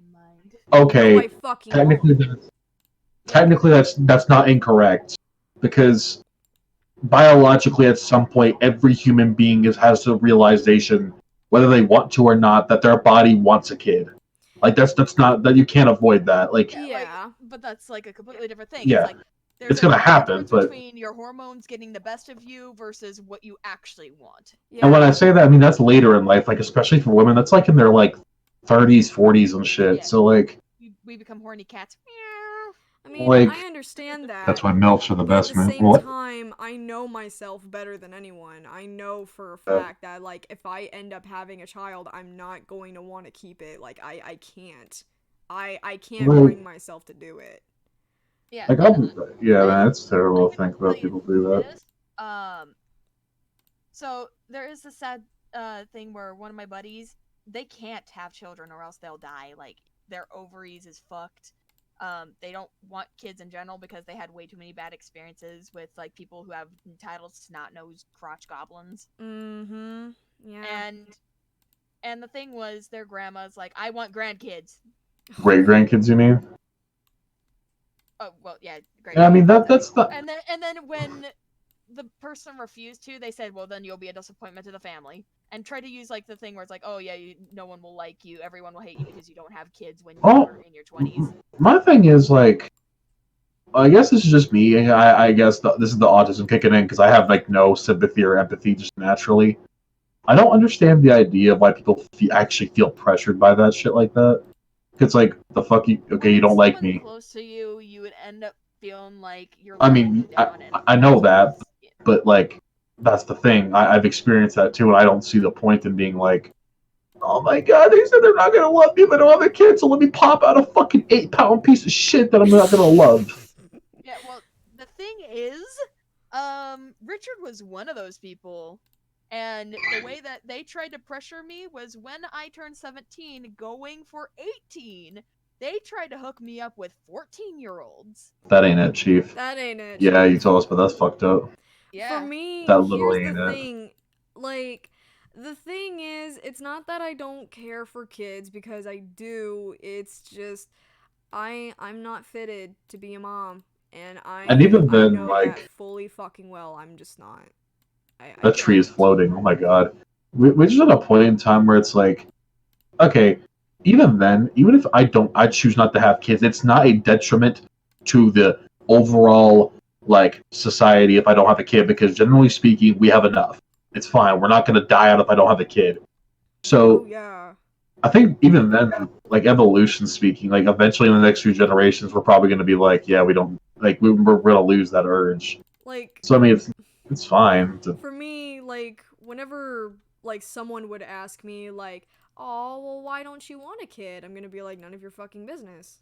That's none of your damn business. Because I know for a fact that if I were to tell them why, they would be all like, oh, you'll change your mind. And I don't want to fucking hear that. Because that's not their place to tell me that I'll change my mind. Because I know my mind, and I know for a fact that, like, yeah, like, once I do become sexually active, then yeah, it is going to, like, there is going to be a point in my life where I will want to have a child, because it's a maternal instinct that every woman will go through. Well, not every woman, but some women will. Hell, even men go through that. Yeah. Like, it's not just women, it's men. Yeah.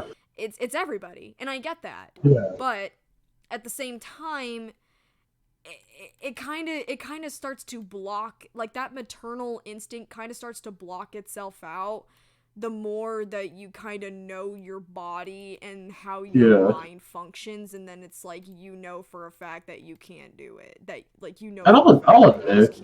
All right, here's the video in question I was bringing up. This is one where it's like they do that bullshit. I'm trying to see where Yeah, I'll admit, I don't want to say that at 18 I know myself.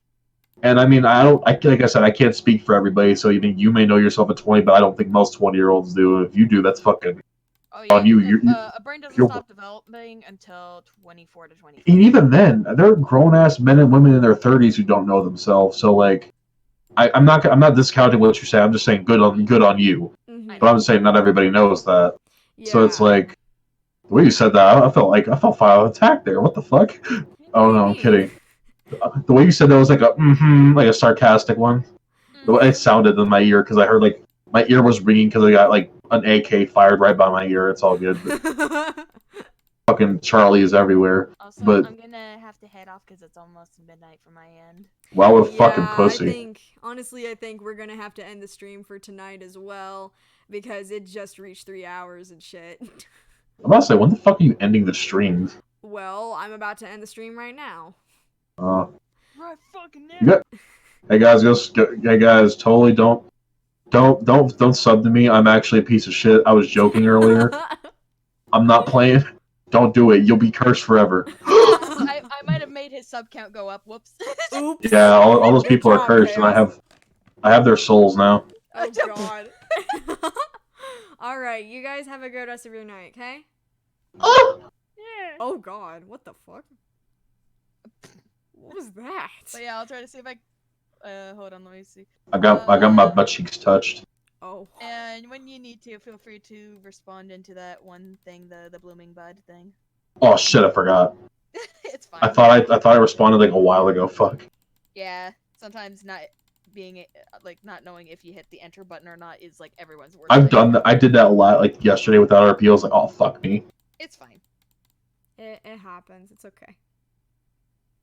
I need to not be allowed in your guys' live streams anymore. It's fucking. Thing I also wanted to know, hey Harsh, which one of the spurts do you like the most? What do you mean? The noon.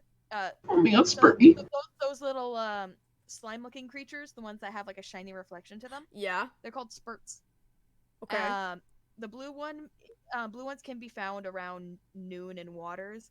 The one that's red, it can be found around dawn and dusk, and the one that is like super rainbow and glittery can only be found when moonlight hits the water. Okay. Oh my god, I'm gonna spurt.